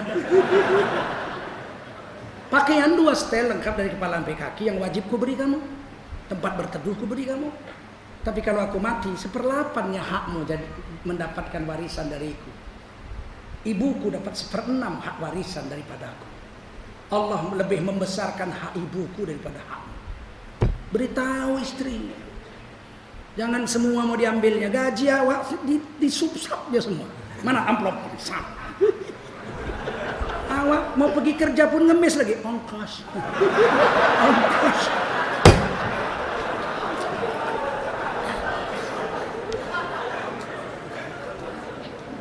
Beritahu sama istri. Bukan semuanya kau punya. Ada hak ibuku, ada hak bapakku. Jangan begitu. Ngeri hari ini. Kejamnya bukan main. Kalau mertuanya datang, ibu kita datang, hilang senyum istri kita tuh. Si tua ini kalau udah tanggal muda pasti datang kemari. Mau minta duit suamiku dia. Dia mau minta duit anaknya, bukan mau minta duit suami ibu. Cuman anaknya ibu rebut jadi suami ibu. Sama siapa lagi diminta? Sama Jokowi. Sama anaknya lagi minta, sama siapa? Datang mertua dari Padang, tanyanya, mama datang, ya kapan pulang mak? Katanya, belum lagi masuk rumah. Yang kejam betul lah sama mak. Jangan harap makanan enak. Ini si tua nih kita bikin supaya jangan betah dia di rumahku. Dimasaknya teri sama kacang. Di sambalnya itu lagi kasihnya makan. 83 tahun umur mertua. Setengah jam diisapnya aja. Kacang tuh. Kita disuruh berbuat ihsan sama ibu kita, sama bapak kita. Ingatkan istri. Kalau ibu-ibu kejam sama mertua, 20 tahun kemudian menantu ibu 2 kali lebih kejam kepada ibu. Kalau ibu baik sama mertua, menantu akan 2 kali lebih baik. Nah, barulah zabil kurba, paman, bibi. Khala bimanzilatil Bibi itu sederajat ibu. Dan paman itu sederajat bapak. Orang Minang udah dibilangnya itu. Anak di pangku, kemanakan di... Itu falsafah Quran itu. Memang setelah ibu bapak, zabil kurba, kerabat, kemana lagi duit dikirim. Kalau semua orang yang punya saudara, mengurus saudaranya. Semua orang-orang miskin, anak yatim yang punya saudara, diurus saudaranya. Maka tinggallah orang-orang miskin yang tidak punya saudara. Betul? Orang miskin yang tidak punya saudara diurus orang kaya yang nggak punya saudara. Begitu manajemen Quran. Wal yatama wal masakin itu setelah zabil kurba. Jadi kalau saya mau ngasih orang miskin, ini Pak saya bantu Bapak. Nggak usah Pak, saudara saya sudah membantu saya. Jadi siapa saya bantu? Saya nggak punya saudara. Oh itu Pak, di ujung gang itu ada orang tak punya saudara. Sebatang kara, si galingging marganya. Tapi masuk Islam dia. Kesanalah. Orang yang punya saudara ngurus saudaranya. Orang yang nggak punya saudara mengurus orang yang tidak punya saudara. Mana ada orang Islam terlantar kalau begini. Itulah kita sebagai khalifah itu. Zabil kurba, wal yatama, wal masakin dan seterusnya. Nah, baru mencegah mungkar. Kita disuruh adil berbuat baik. Tapi juga disuruh mencegah berbuat wa itaidil kurba wa yanha 'anil fahsya. Mencegah fahsya. Apa sih fahsya itu? Kata Imam Ghazali, fahsya itu dosa besar. Apa? Dosa besar. Kalau dosa kecil sayyi'at namanya. Dosa besar kabair. Fahsya itu dosa besar. Dosa besar yang merugikan diri sendiri. Apa itu? Bunuh diri. Bunuh diri itu dosa besar. Yang rugi dirinya sendiri. Dijeretnya lehernya pakai tali di pohon mangga. Mati terjulur dia. Udah mati di akhirat akan terus menerus gantung diri selama-lamanya. Ditikamnya perutnya pakai pedang, mati dia. Di sana siksanya nikam terus sampai selama-lamanya dia menikam. Maka disebut fahsya, dosa besar yang merugikan diri sendiri. Zina itu fahsya, fawahish, dosa besar yang merugikan diri sendiri. Tapi mau sama mau, justru mau sama mau itulah fahsya.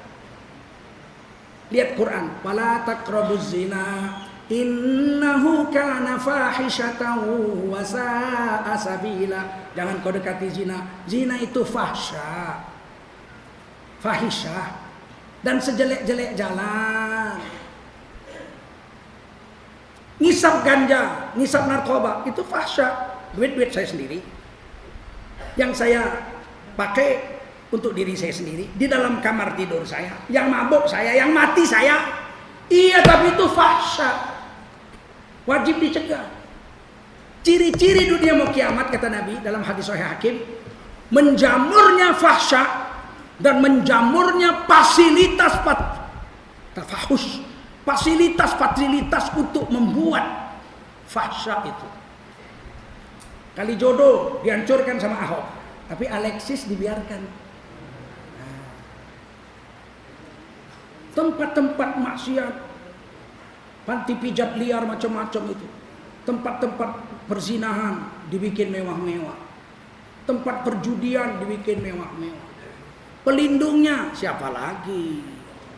Yang ngasih izin siapa? Kiai, Ustadz. Siapa yang ngasih izin? Siapa? Makanya milih pemimpin itu mesti yang soleh.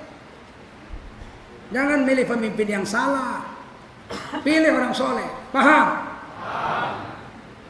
Ini fahsya.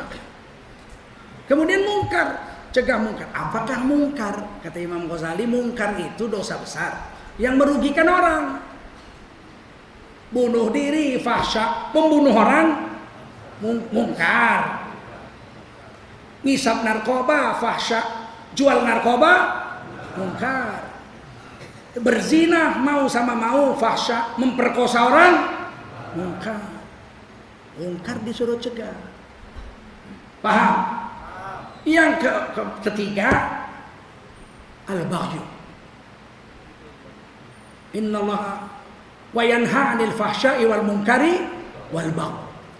Apakah baghyu? Bagho ini kata Imam Fakhr Razi dalam tafsir Fakhr Razi, dosa besar yang merupakan kezaliman timbul karena perbuatan menghina agama,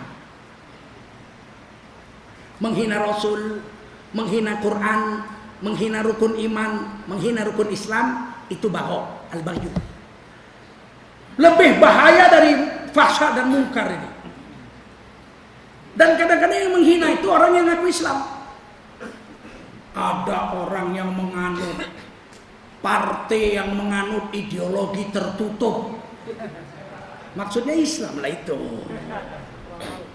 partai Islam, dan mengatakan tentang hari kiamat, padahal mereka sendiri belum ke sana, menceritakan ramalan, ya surga ramalan, neraka ramalan. Mengatakan Quran dan hadis tentang hari kiamat ramalan, murtad dari Islam. Apa? Murtad dari Islam. Wajib syahadat lagi. Jangan main-main. Nanti di akhirat ada surga, mengalir sungai-sungai di bawahnya. Sungainya ada sungai madu. Wah, penuhlah semut katanya. Enggak ada semutnya. Ramalan. Murtad. Di sana nanti ada sungai arak yang harum, lezat sekali diminum, manis, tidak memabukkan. Mana ada yang namanya khamar mabuk, namanya tua pasti bau. Murtad, nggak percaya sama Quran, murtad. Sebab itu rukun iman, percaya kepada kitab Allah. Dzalikal kitabu la raiba fihi hudal lil muttaqin. Sehuruf pun gak ada yang salah Quran itu. Gak boleh ragu dengan Quran. Satu huruf pun. Nun. Ini Quran. Bukan. Quran. Aku gak percaya nih. Ini kayak lagu Melayu ini. Nun jauh di sana. Murtad ente dari Islam. Meragukan Quran satu huruf saja. Paham? Berani bilang itu ramalan. Ini perbuatan bago ini. Wajib dicegah ini. Awas kalian kalau tahun 2019 kalian pilih lagi dia. Partainya itu. Kalau ada yang milih partai itu, tobat sekarang. Tobat. Aku bukan kampanye, aku cerita agama ini. Apa saya cerita politik ini? Saya cerita agama. Takut? Enggak takut. Ini bukan baru kampung ibuku. Aku enggak takut aku. Sedangkan di Sintang aja enggak takut. Orang menyatakan yang benar kok takut, ya kan? Allah Akbar. Kalau enggak kita katakan gini mana paham umat, ya kan? Termasuklah menghina Quran itu. Kata Ahok, dibohongi pakai Al-Maidah 51. Itu langsung MUI bersidang, tidak mengeluarkan fatwa. Karena fatwa lemah, artinya fatwa itu cuma diputuskan oleh satu komisi fatwa. Ditandatangani ketua fatwa dan sekretaris fatwa. Kiai Haji Ma'ruf Amin mengatakan, yang kita hadapi ini bukan sembarang orang. Perlu kekuatan surat yang kuat. Karena di belakang yang menghina Quran ini ada yang kuat. Kata orang Jawa, genderuwo, buto cakil, ada situ semua. Oleh karena itu kita tidak keluarkan fatwa, kita keluarkan pernyataan keagamaan. Pernyataan keagamaan itu ditandatangani oleh ketua umum dan sekjen. Diputuskan sebelum kepada kami pimpinan pusat oleh 4 komisi. Pertama komisi pengkajian, kemudian komisi kominfo, kemudian komisi hukum. Hukum mana yang dia langgar, undang-undang KUHP mana yang dia langgar. Nah, semua udah jelas, baru diserahkan komisi fatwa. Baru kepada kami. Barulah keluar suratnya yang saya bacakan waktu ILC kemarin. Gara-gara itulah ILC ditutup.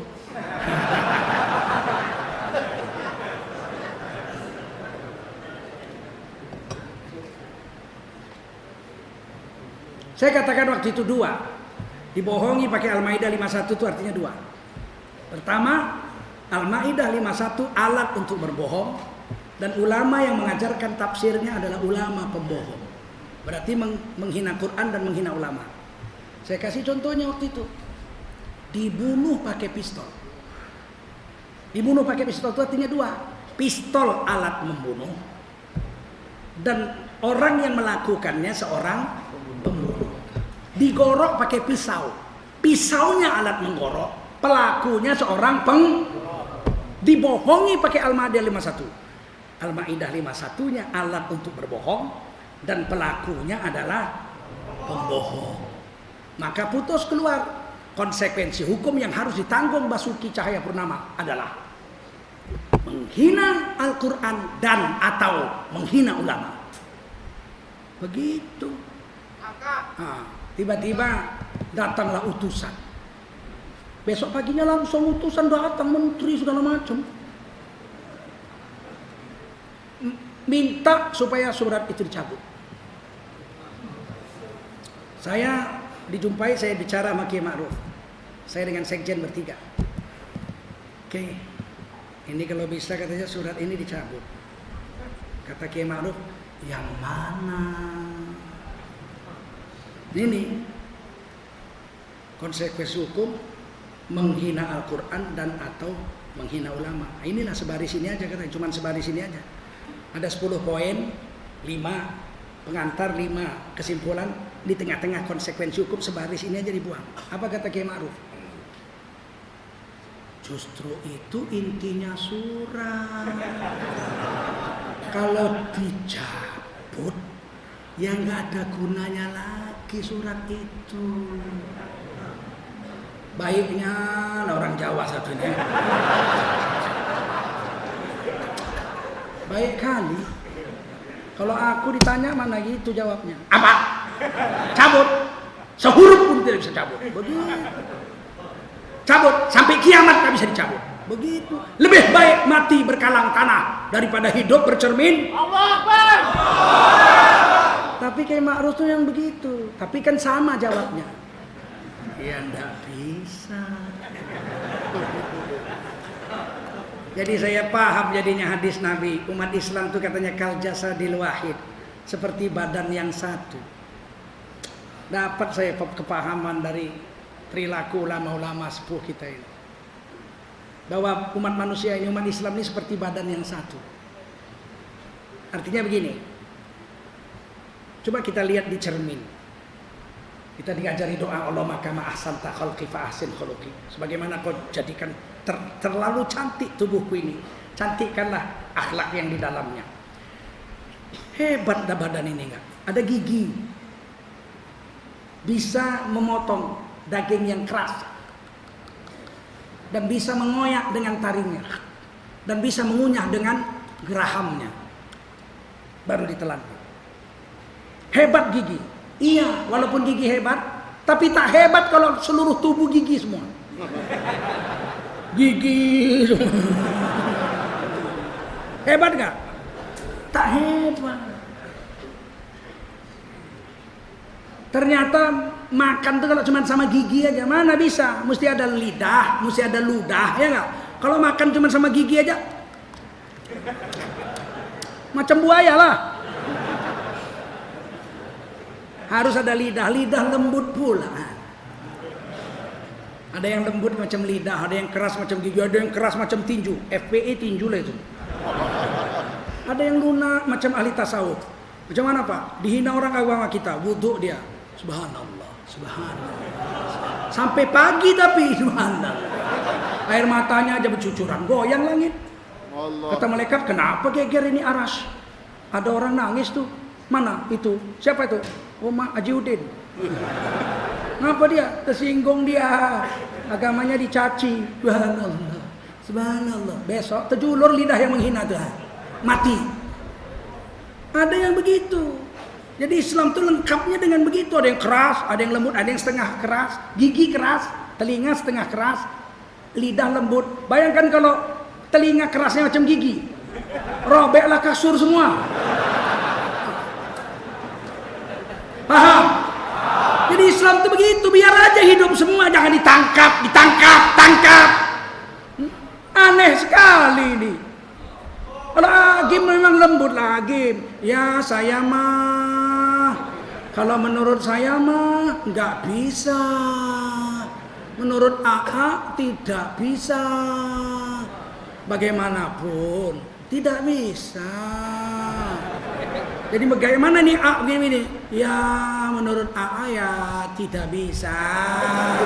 Tetap aja tidak bisa. Maruf Amin? Ya ndak bisa. Justru itu intinya surah. Tapi tetap saja tidak bisa. Kalau Arifin Ilham lain pula. Ya Allah, tidak bisa. Tapi tetap tidak bisa. Kalau Tengku Zulkarnain lain. Apa kau bilang? Ku cekekkan batang leher kau nanti. Tidak bisa. Itu kan gaya saya, ya kan? Masa saya harus kayak Agim? Apa kau bilang? Tidak bisa. Sambil giginya rapat gitu, nggak bisa. Jangan disuruh saya macam Agim. Agimmu jangan suruh macam saya. Dokter Mawardi biar macam Dokter Mawardi, ya kan? Tapi tetap aja semuanya sama. Apa? Tidak bisa. Tiba-tiba ada Ustadz bilang, yang begitu boleh. Nah ini butuh cakil ini.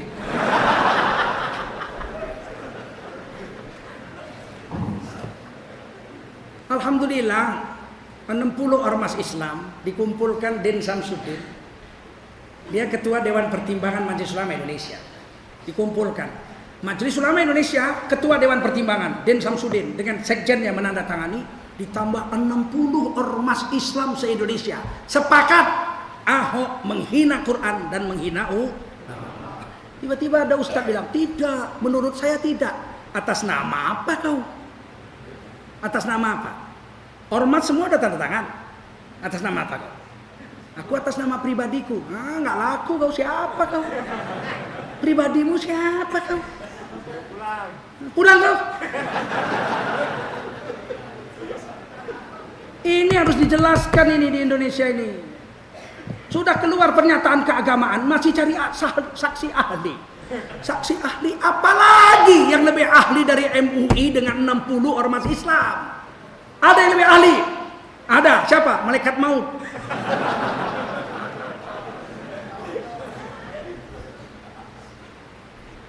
Ini negara ini sudah rusak. Panitia Asian Games terduga korupsi 9,5 miliar. Hasil pemeriksaan BPK langsung ditangani polisi sekarang. Diperiksa semua. Berdasarkan audit BPK. 9,5 miliar panitia Olimpiade 2018 sekarang sudah diperiksa polisi. Kenapa polisi bekerja mau menangkapnya? Ada audit BPK. Tapi Gubernur Jakarta ini sudah jelas ada audit BPK merugikan negara 180 miliar. Apa yang terjadi? BPK-nya yang salah. Berarti kan di belakangnya ada buto cakil. La ilaha illallah, tunggulah kau ya. Nanti meluap rakyat nggak tahan kalian. Betul. Aku udah meluap ini. Betul. Kalau meluap nanti rakyat tak tahan kalian. Kita cuma minta Ahok diproses hukum. Yang keempat syariat Islam, jinayat, hukum pidana. Kan tadi 3 tuh, ibadat, muamalat, munakahat. Yang keempat jinayat. Jinayat kita sepakat serahkan ke negara. Kalau membunuh kata negara dihukum bunuh, seperti Kusni Kasdot perampok toko emas, seperti Imam Samudra Amrozi oleh negara dijatuhi hukuman mati, mati. Jessica meracun orang, mati. Kata jaksa dituntut hukuman mati. Kata hakim 20 tahun penjara saja. 20 tahun. Terserah pemerintah kalau hukum pidana. Di dalam KUHP menghina agama itu pasalnya 156A KUHP, hukumannya maksimal 5 tahun penjara. Dan bukan delik aduan. Nggak ada yang ngadu pun. Polisi wajib menangkap dan memprosesnya. Karena ini delik umum, bukan delik aduan. Kok nggak ditangkap polisi? Nah itu lagi heran kita. Apa polisi nggak pernah kursus hukum ya? Kalau itu delik umum. Nanti ku bilang pandian aku malu polisi. Aku aja ustaz tahu itu delik umum. Kalau delik umum menimbulkan keresahan, tahu usah ada yang ngadu, tangkap. Lia Eden, nabi palsu, tangkap. Proses 2 tahun penjara, 2 tahun setengah. Ahmad Musodek ngaku nabi, turun di Depok. Sama Malia Den kan nabi turun di Depok. Jadi Depok tuh kota nabi-nabi tuh. Ditangkap juga nabi palsu, tangkap 2 tahun penjara, 2 tahun setengah penjara. Cecep tahun lalu jadi nabi. Cecep di Bandung ditangkap masuk penjara 2 tahun penjara. Cecep jadi nabi. Ditulis saja pakai huruf Arab nggak bisa Cecep. Gimana nulis Cecep ya? Dokter bisa. Bisa. Jadi nabi juga. Ditangkap polisi 2 tahun penjara. Tahun 90 ada nabi dulu. Tahun 90-an namanya Tukimin. Di Jawa Barat. Dimarhabankan pun tak enak itu. Marhaban ya Tukimin. Tak sedap.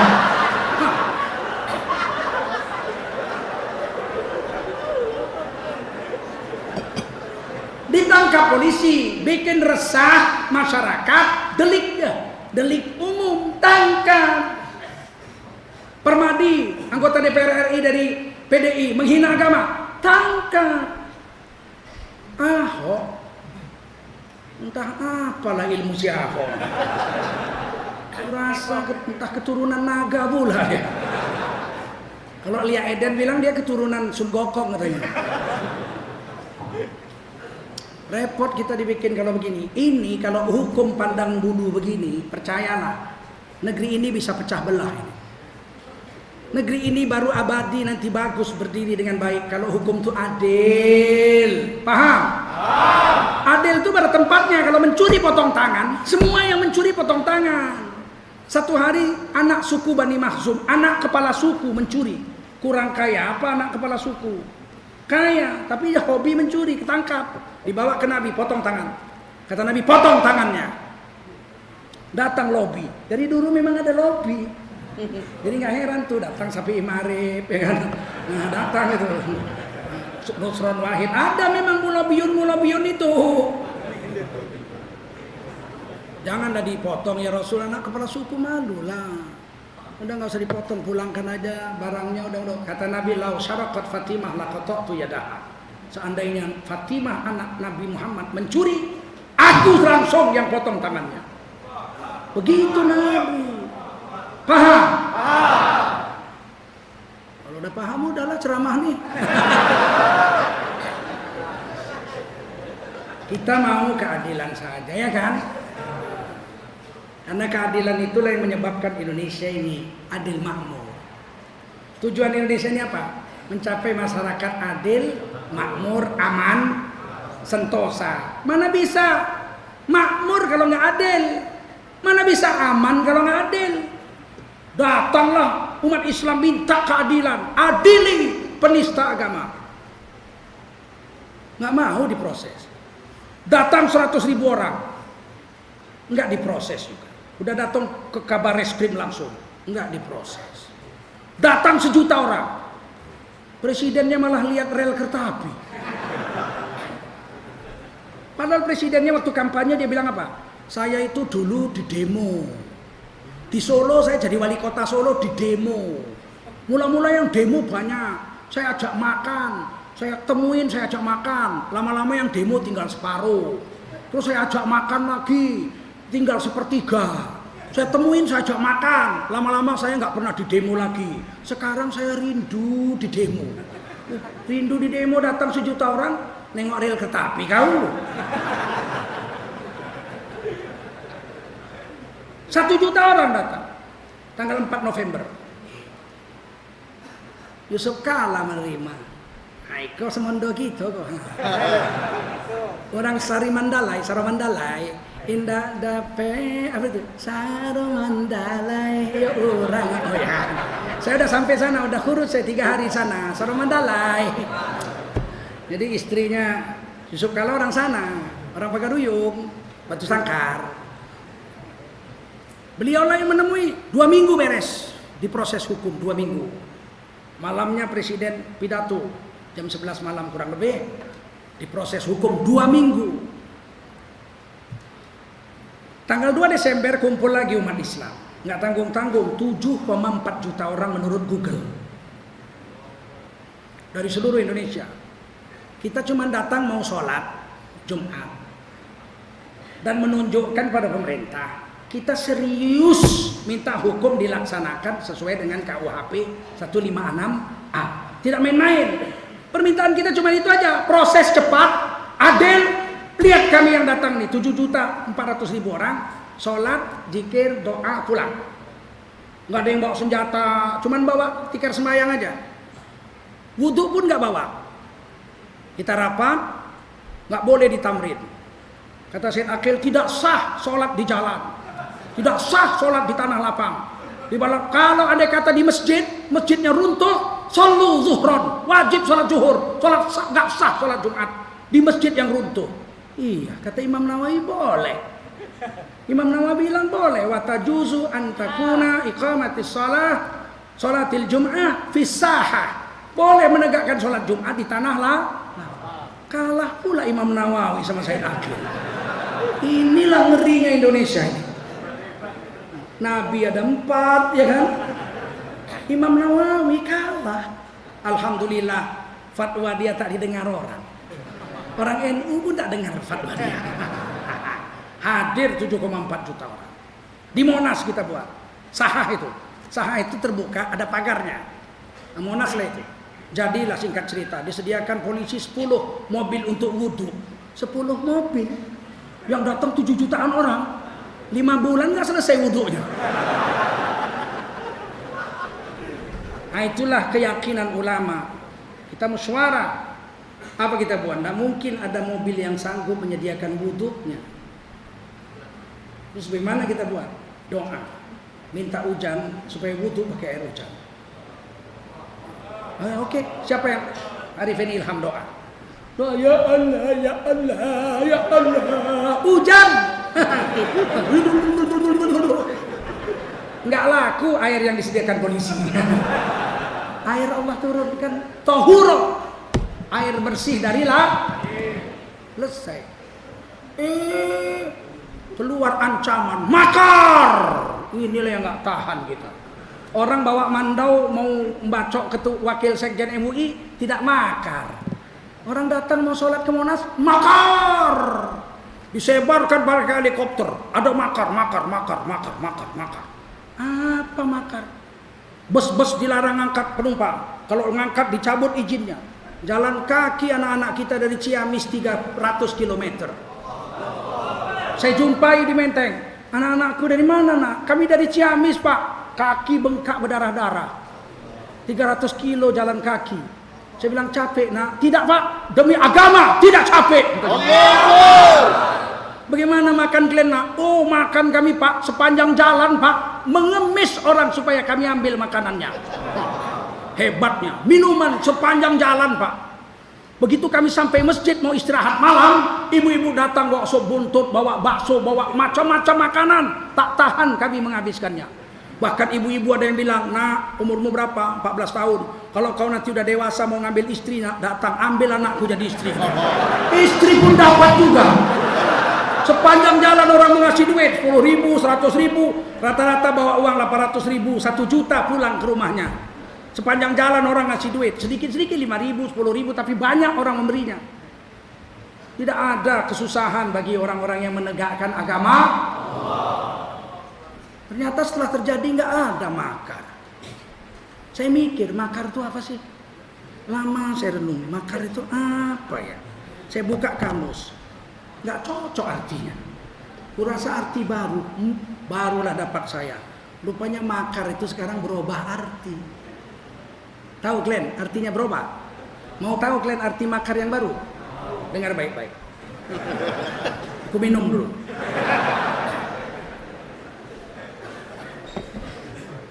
Ini arti makar yang baru.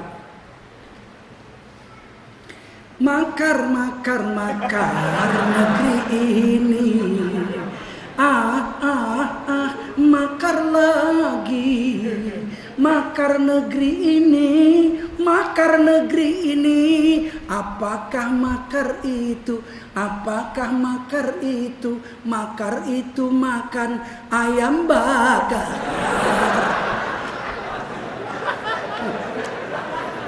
Makar. Bikin takut orang aja. Rupanya makan ayam bakar. Terakhir saya tutup. Ketika agama dihina orang, ketika agama dihina orang, kita wajib membelanya. Nah, datang PKI, Allah tidak perlu dibela. Siapa mengatakan Allah perlu dibela, berarti mengatakan Allah itu lemah karena Allah perlu dibela. Ini PKI yang ngomongnya. Pasti bukan ulama yang ngomong, pasti PKI.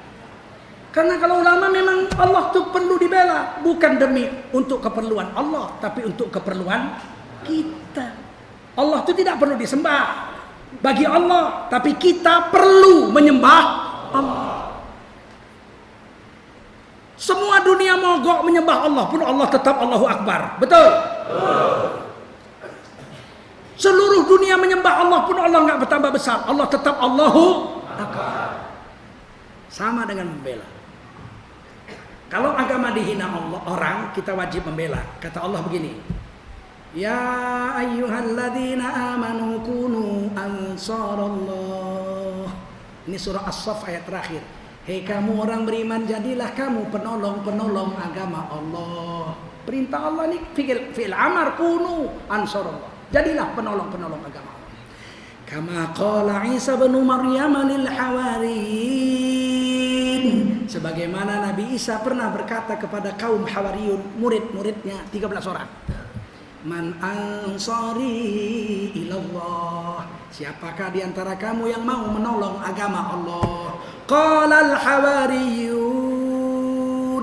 Berkata kaum Hawariyun, nahnu ansarullah. Kamilah yang akan membela agama Allah. Pada saat itu orang pecah dua.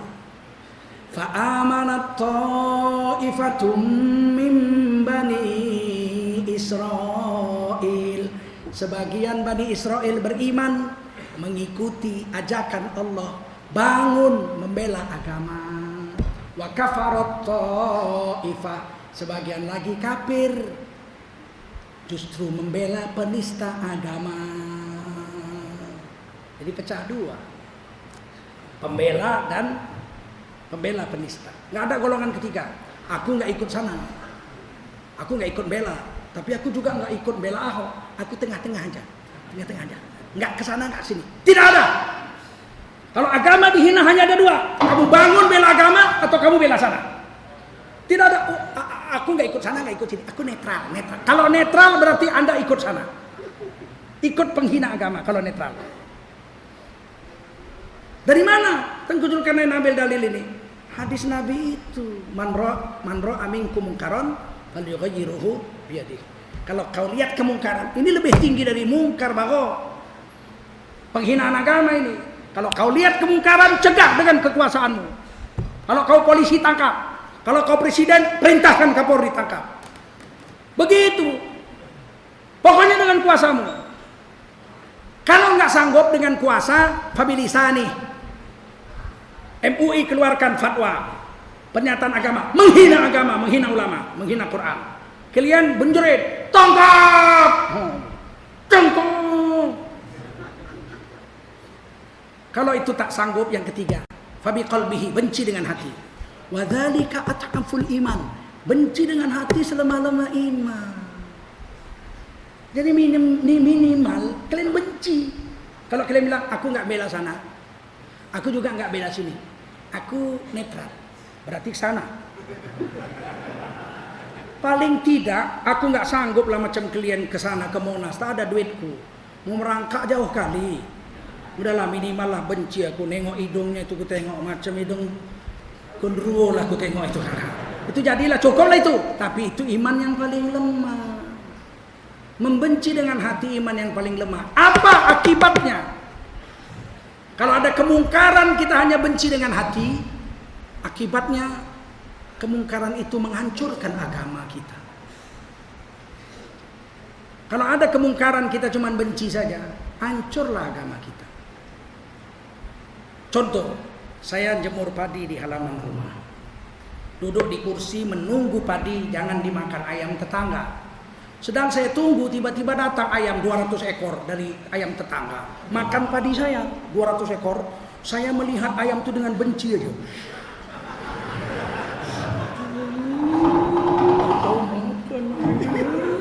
Satu hari aku benci, habis padi dimakan ayam. Betul? Tidak cukup benci saja, habis agama kita. Ada orang menghina Quran, benci. Habislah agama kita dimakan kemaksiatan itu. Yang kedua pakai mulut berubah sebentar. Sebentar. Saya pernah tes itu. Bibi saya bilang waktu saya kecil, kau jaga padi. Kalau ada ayam kau usir. Jangan pergi kemana-mana, duduk saya di kursi. Namanya anak kecil suruh duduk aja mana lah betah. Datang ayam, kusir. Loncat ayam tuh. Senang saya. Nggak berapa menit datang lagi ayam-ayam itu makan. Saya bentak kedua kali. Loncat sikit. Tadi loncat jauh, ini loncat dikit. Nggak lama dimakannya lagi. Yang ketiga saya bentak. Cuma noleh aja dia. Nggak loncat lagi. Ini pengalaman. Yang keempat saya bentak. Menoleh pun nggak banting kau lagi. Ternyata yang paling efektif itu harus dengan kekuasaan. Saya akhirnya bangun dari tempat duduk saya itu. Saking jengkelnya saya, ayam tuh saya kejar. Budak sampai loncat sana, loncat yang sana, saya kejar semua. Masuk semua. Habis itu saya duduk baca Kopingho. Sampai sore tak datang lagi. Kata bibi saya, demi Allah, tuh bibi saya tuh adik bapak saya, dia bilang, bang, katanya sama bapak saya, Bang Papit, hebat anak nih. Kenapa? Tak ada satu ekor ayam pun selama dia jaga yang datang. Nggak tahu dia udah ku kejar-kejar. Bukan awak yang sakti ya nggak? Kalian pun kalau sempat Ahok ini bebas, kita datang lagi 20 juta orang. Betul? Kita bukan mau bunuh Ahok. Kalau mau bunuh Ahok ngapain sampai 7 juta orang, 20 juta orang? Kalau bunuh Ahok aku sendiri aja. Aku cekekkan batang lehernya, mesti mati dia. Kalian sediakan ringnya, duel kami berdua. Ngapain bunuh Ahok rame-rame? Sendiri aja bisa. Kita bukan mau bunuh dia, kita mau dihukum sesuai dengan KUHP 156A. Maksimal 5 tahun penjara. Kayak Arswendo. Arswendo dulu menghina Nabi, dibikinnya Nabi nomor 11. Nabi Muhammad nomor 11 paling populer di Indonesia. Nomor 1 Pak Harto. Dibikinnya Pak Harto bangga, masuk penjara 5 tahun. Lebih bagus Pak Harto nampaknya dari Jokowi. Pak Harto, apa kau bilang? Nomor 11 Nabi. Ya aku nomor 1 ya, masuk penjara gue. 5 tahun. Jadi rindu pula orang sama Pak Harto ya. Kita bukan mau minta bunuh, bukan mau membunuh. Kalau mau membunuh Ahok, 7,4 juta orang kumpul. Tak usah pakai senjata, dikencingi aja rumahnya. Tenggelamlah dia, tenggelam. Pecah rekor, mati dikencing. Kita bukan mau membunuh dia, betul? Kita mau dia dihukum sesuai dengan KUHP 156A. Kalau bebas kita datang rame-rame. Kalau kata Habib Rizik, lontar jamroh. Kalau 20 juta orang datang, bawa 7 batu, 140 juta batu. Hilang Jakarta.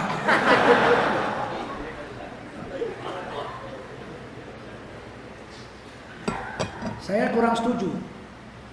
Kalau kita bawa batu, 140 juta batu yang kita lempar polisi, polisi kawan kita. Kemanaan kita polisi, adik ipar kita, paman kita, bibi kita, ya enggak? Sini Allahu Akbar, sana Allahu Akbar. Gak usah dan lempar. Kalau dia lepas dari penjara, saya mau usul kalau kalian mau.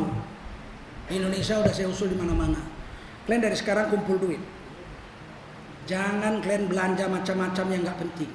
Pulsa sedikit saja. Rokok stop. Macam mana kalian mau perang? Allahu Akbar, mulut bau tembakau. Kata setan, mau perang apa kau? Kencing iblis kau isap. Tembakau itu kencing iblis. Dalam kitab Kasful Asrar. Makanya orang merokok iblis heran, setan dikumpulin. Kenapa kalian gak goda orang itu? Gak usah bos. Kenapa? Mereka CS kita. Kenapa? Ya kencing bos aja bisa-bisa. Jangan belanjakan duit untuk sembarangan. Mulai hari ini kumpul duit, simpan duit.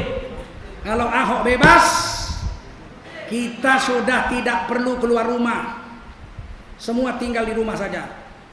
Yang sekolah jangan sekolah, yang jadi guru jangan jadi guru, yang jadi kuli jangan jadi kuli, yang jadi pilot jangan mau jadi pilot. Kita di rumah saja, nggak usah kerja. Nanti datang polisi, kenapa kau nggak kerja? Ya nggak kerja ngapain tuh banyak? Kenapa banyak? Istri kita nanya, bang nggak kerja bang? Enggak. Makan apa? Udah aku sediakan sebulan. Ini duitnya. Dari mana? Berhenti merokok. Terus ngapain sebulan ini bang? Geliti-gelitian aja. Saya mau tahu kalau ini terjadi mau apa Indonesia? Siap? Siap! 3 hari aja kita bikin begitu, pasti sidang DPR, sidang umum DPR MPR untuk menurunkan presiden. Paham? Tidak mogok. Siapa bilang mogok? Mogok tuh mobil habis bensin. Mogok bukan. Ngapain? Di rumah. Ngapain di rumah? Bulan madu. Kami mau geliti-gelitian sama istri, ya enggak? Salah rupanya? Tidak. Nah, sudah itu aja. Ngapain bawa-bawa batu? Dari sekarang, udah berapa duit kalian sediakan untuk makan 1 bulan? Begitu, tunggulah. Begitu diumumkan bebas, marah orang Islam? Tidak. Marah kalian? Enggak. Terus ngapain kalian? Enggak ngapa-ngapain, geliti-gelitian aja sama istri. Mau tahu aku macam mana Indonesia kalau itu kita buat? Orang Riau siap nggak? Siap. Cukup, kebun sawit ada kok, ya kan? Orang Niasnya yang kerja bukan awak. Ya. Mana bisa orang Melayu mendodo sawit? Ambo tidak kuasa, berat. Itu adalah ceramah hari ini. Kesimpulannya orang Islam bukan teroris, betul? Justru orang Islam yang 2 tahun ini tertekan dalam segala bidang, betul? Sampai bilang Cina pun kami nggak boleh. Bilang Cina tak boleh. Coba, kan dahsyat kali ini. Jangan kau bilang Cina, rasis, anti kebinekaan, pecah belah. Apa-apaan ini? Kalau bilang Jawa boleh. Jawa gue. Dasar Madura. Betawi kau. Melayu kau. Itu Cina kau, rasis. Sarah. Anti bineka. Loh kok nggak boleh bilang Cina macam anak jajahan pula kita. Sejak kapan Indonesia ini dikuasai Cina? Sampai mengatakan Cina pun tak boleh. Apa ini? Padahal semuanya Cina. Negaranya Republik Rakyat Cina. Pesawat terbangnya Cina Airline. Betul? Makanannya, restoran Cina. Makanannya makanan Chinese food. Handphonenya handphone Cina. Motornya motor Cina. Gadisnya gadis Cina. Kungfunya kungfu Cina. Belanja ke pasar mau beli petenya Cina. Pete Cina. Apa besok harus tukar? Wah, beli pete Tiongkok. Mengada-ngada kau. Rasis. Apa rasis? Saya bilang Cina. Kenapa kalau saya bilang Cina? Rasis, tangkap saya. Kok susah-susah? Mana bisa ditangkap orang aku anak Cina? Ibuku Cina, nenekku Cina, bapak kakekku Cina, sepupuku Cina, bibi-bibiku Cina. Mau apa? Kok pakai tengku? Bapakku tengku, ibuku Cina. Hanya. Tadi saya tulis di Twitter, Kung Si Facai. Untuk kakek nenek, bibi, paman, sepupu, saudara-saudara, teman-teman, Kung Si Facai. Ada yang marah, munafik kau katanya. Munafik apa? Selamat hari Natal nggak boleh, kungsi pacai boleh. Boleh kungsi pacai budaya. Selamat hari Natal ibadah. Bukan aku yang bodoh, kau yang bodoh. Paham? Nggak percaya kalian aku orang Cina? Apa nggak kalian lihat mataku sipit? Nggak kalian lihat kulitku ini kulit Cina? Ada orang keling macam gini? Nggak kalian lihat hidungku hidung pesek hidung Cina? Bukan hidung Arab ini, betul? Sudahlah, yakinlah kalian aku Cina. Dan aku tidak terhina dibilang Cina. SD guru saya nanya, kau anak Cina kok? Iya pak, saya bilang. Cina kok? Cina. Kok pakai tengku? Bapakku. Ibumu Cina? Cina. Kenapa bapakmu mau kawin sama Cina? Nah, besok aku tanya pak.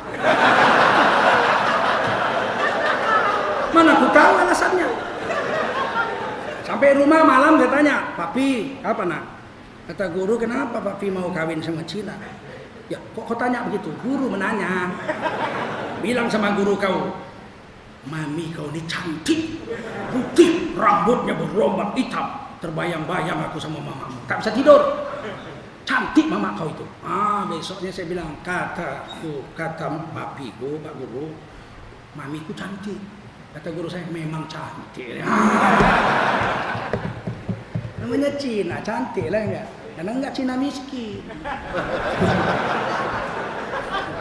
Sudah, habis sini aja. Semoga kalian semua mendaftarkan diri untuk haji. Semuanya daftar haji. Besok pergi ke Bank Riau, Bank Syariah, buka rekening 500.000, niatkan haji. Walaupun nunggunya 35 tahun enggak apa-apa. Begitu kalian bayar 500.000, ya Allah ini demi haji. Begitu kalian pulang mati, nggak jadi naik haji, kalian dapat pahala haji mabrur di sisi Allah. Karena sudah catat, sudah bayar, walaupun 500.000. Umroh juga, jangan bilang saya niat umroh nggak niat. Semua kita wajib niat umroh, wajib niat haji, semua niat umroh insya Allah. Semua. Umroh bukan sunat, umroh wajib dalam mazhab Syafi'i. Umroh wajib dalam mazhab Syafi'i bagi yang mampu. Karena perintahnya pakai waw atof, kata Imam Syafi'i. Wa atimmul hajja wal umrata lillah. Sempurnakan haji dan sempurnakan umroh karena Allah pakai waw ataf. Kalau hajinya wajib, maka umrohnya juga insya Allah kita semua naik haji. Dengan izin Allah mudah-mudahan kita semua umroh. Dan kita mati masuk surga bersama-sama. Ya Allah, jadikanlah kami mujahidin yang membela agama kami dengan seluruh darah, air mata dan harta darah kami. Matikan kami sebagai mati syahid di sisimu ya Allah. Jadikan kami pembela agamamu ya Allah. Begitu juga istri, anak, cucu, cicit kami sampai hari kiamat. Satukan kami bersama mujahidin di hari kiamat dan di dunia ya Allah. Dan matikan kami bersama nabi-nabi, para syuhada dan solehin ya arhamar rahimin. Allahumma sholli ala sayyidina Muhammadin wa ala alihi wa sahbihi ajma'in. Rabbana ighfir lana wa liwalidina warhamhum kama rabbawna shighara wa li jami'il muslimina wal muslimat wal mu'minina wal mu'minat bi rahmatika ya arhamar rahimin. Rabbana atina fid dunya hasanah wa fil akhirati hasanah wa qina adzabannar. Wa sallallahu wasallam ala sayyidina Muhammadin wa ala alihi wa sahbihi ajma'in. Walhamdulillahi rabbil alamin. Saya tutup dengan pantun. Pak Dolah beli kopiah, jalanan licin dia terjatuh. Billahi taufik wal hidayah. Wassalamualaikum warahmatullahi wabarakatuh.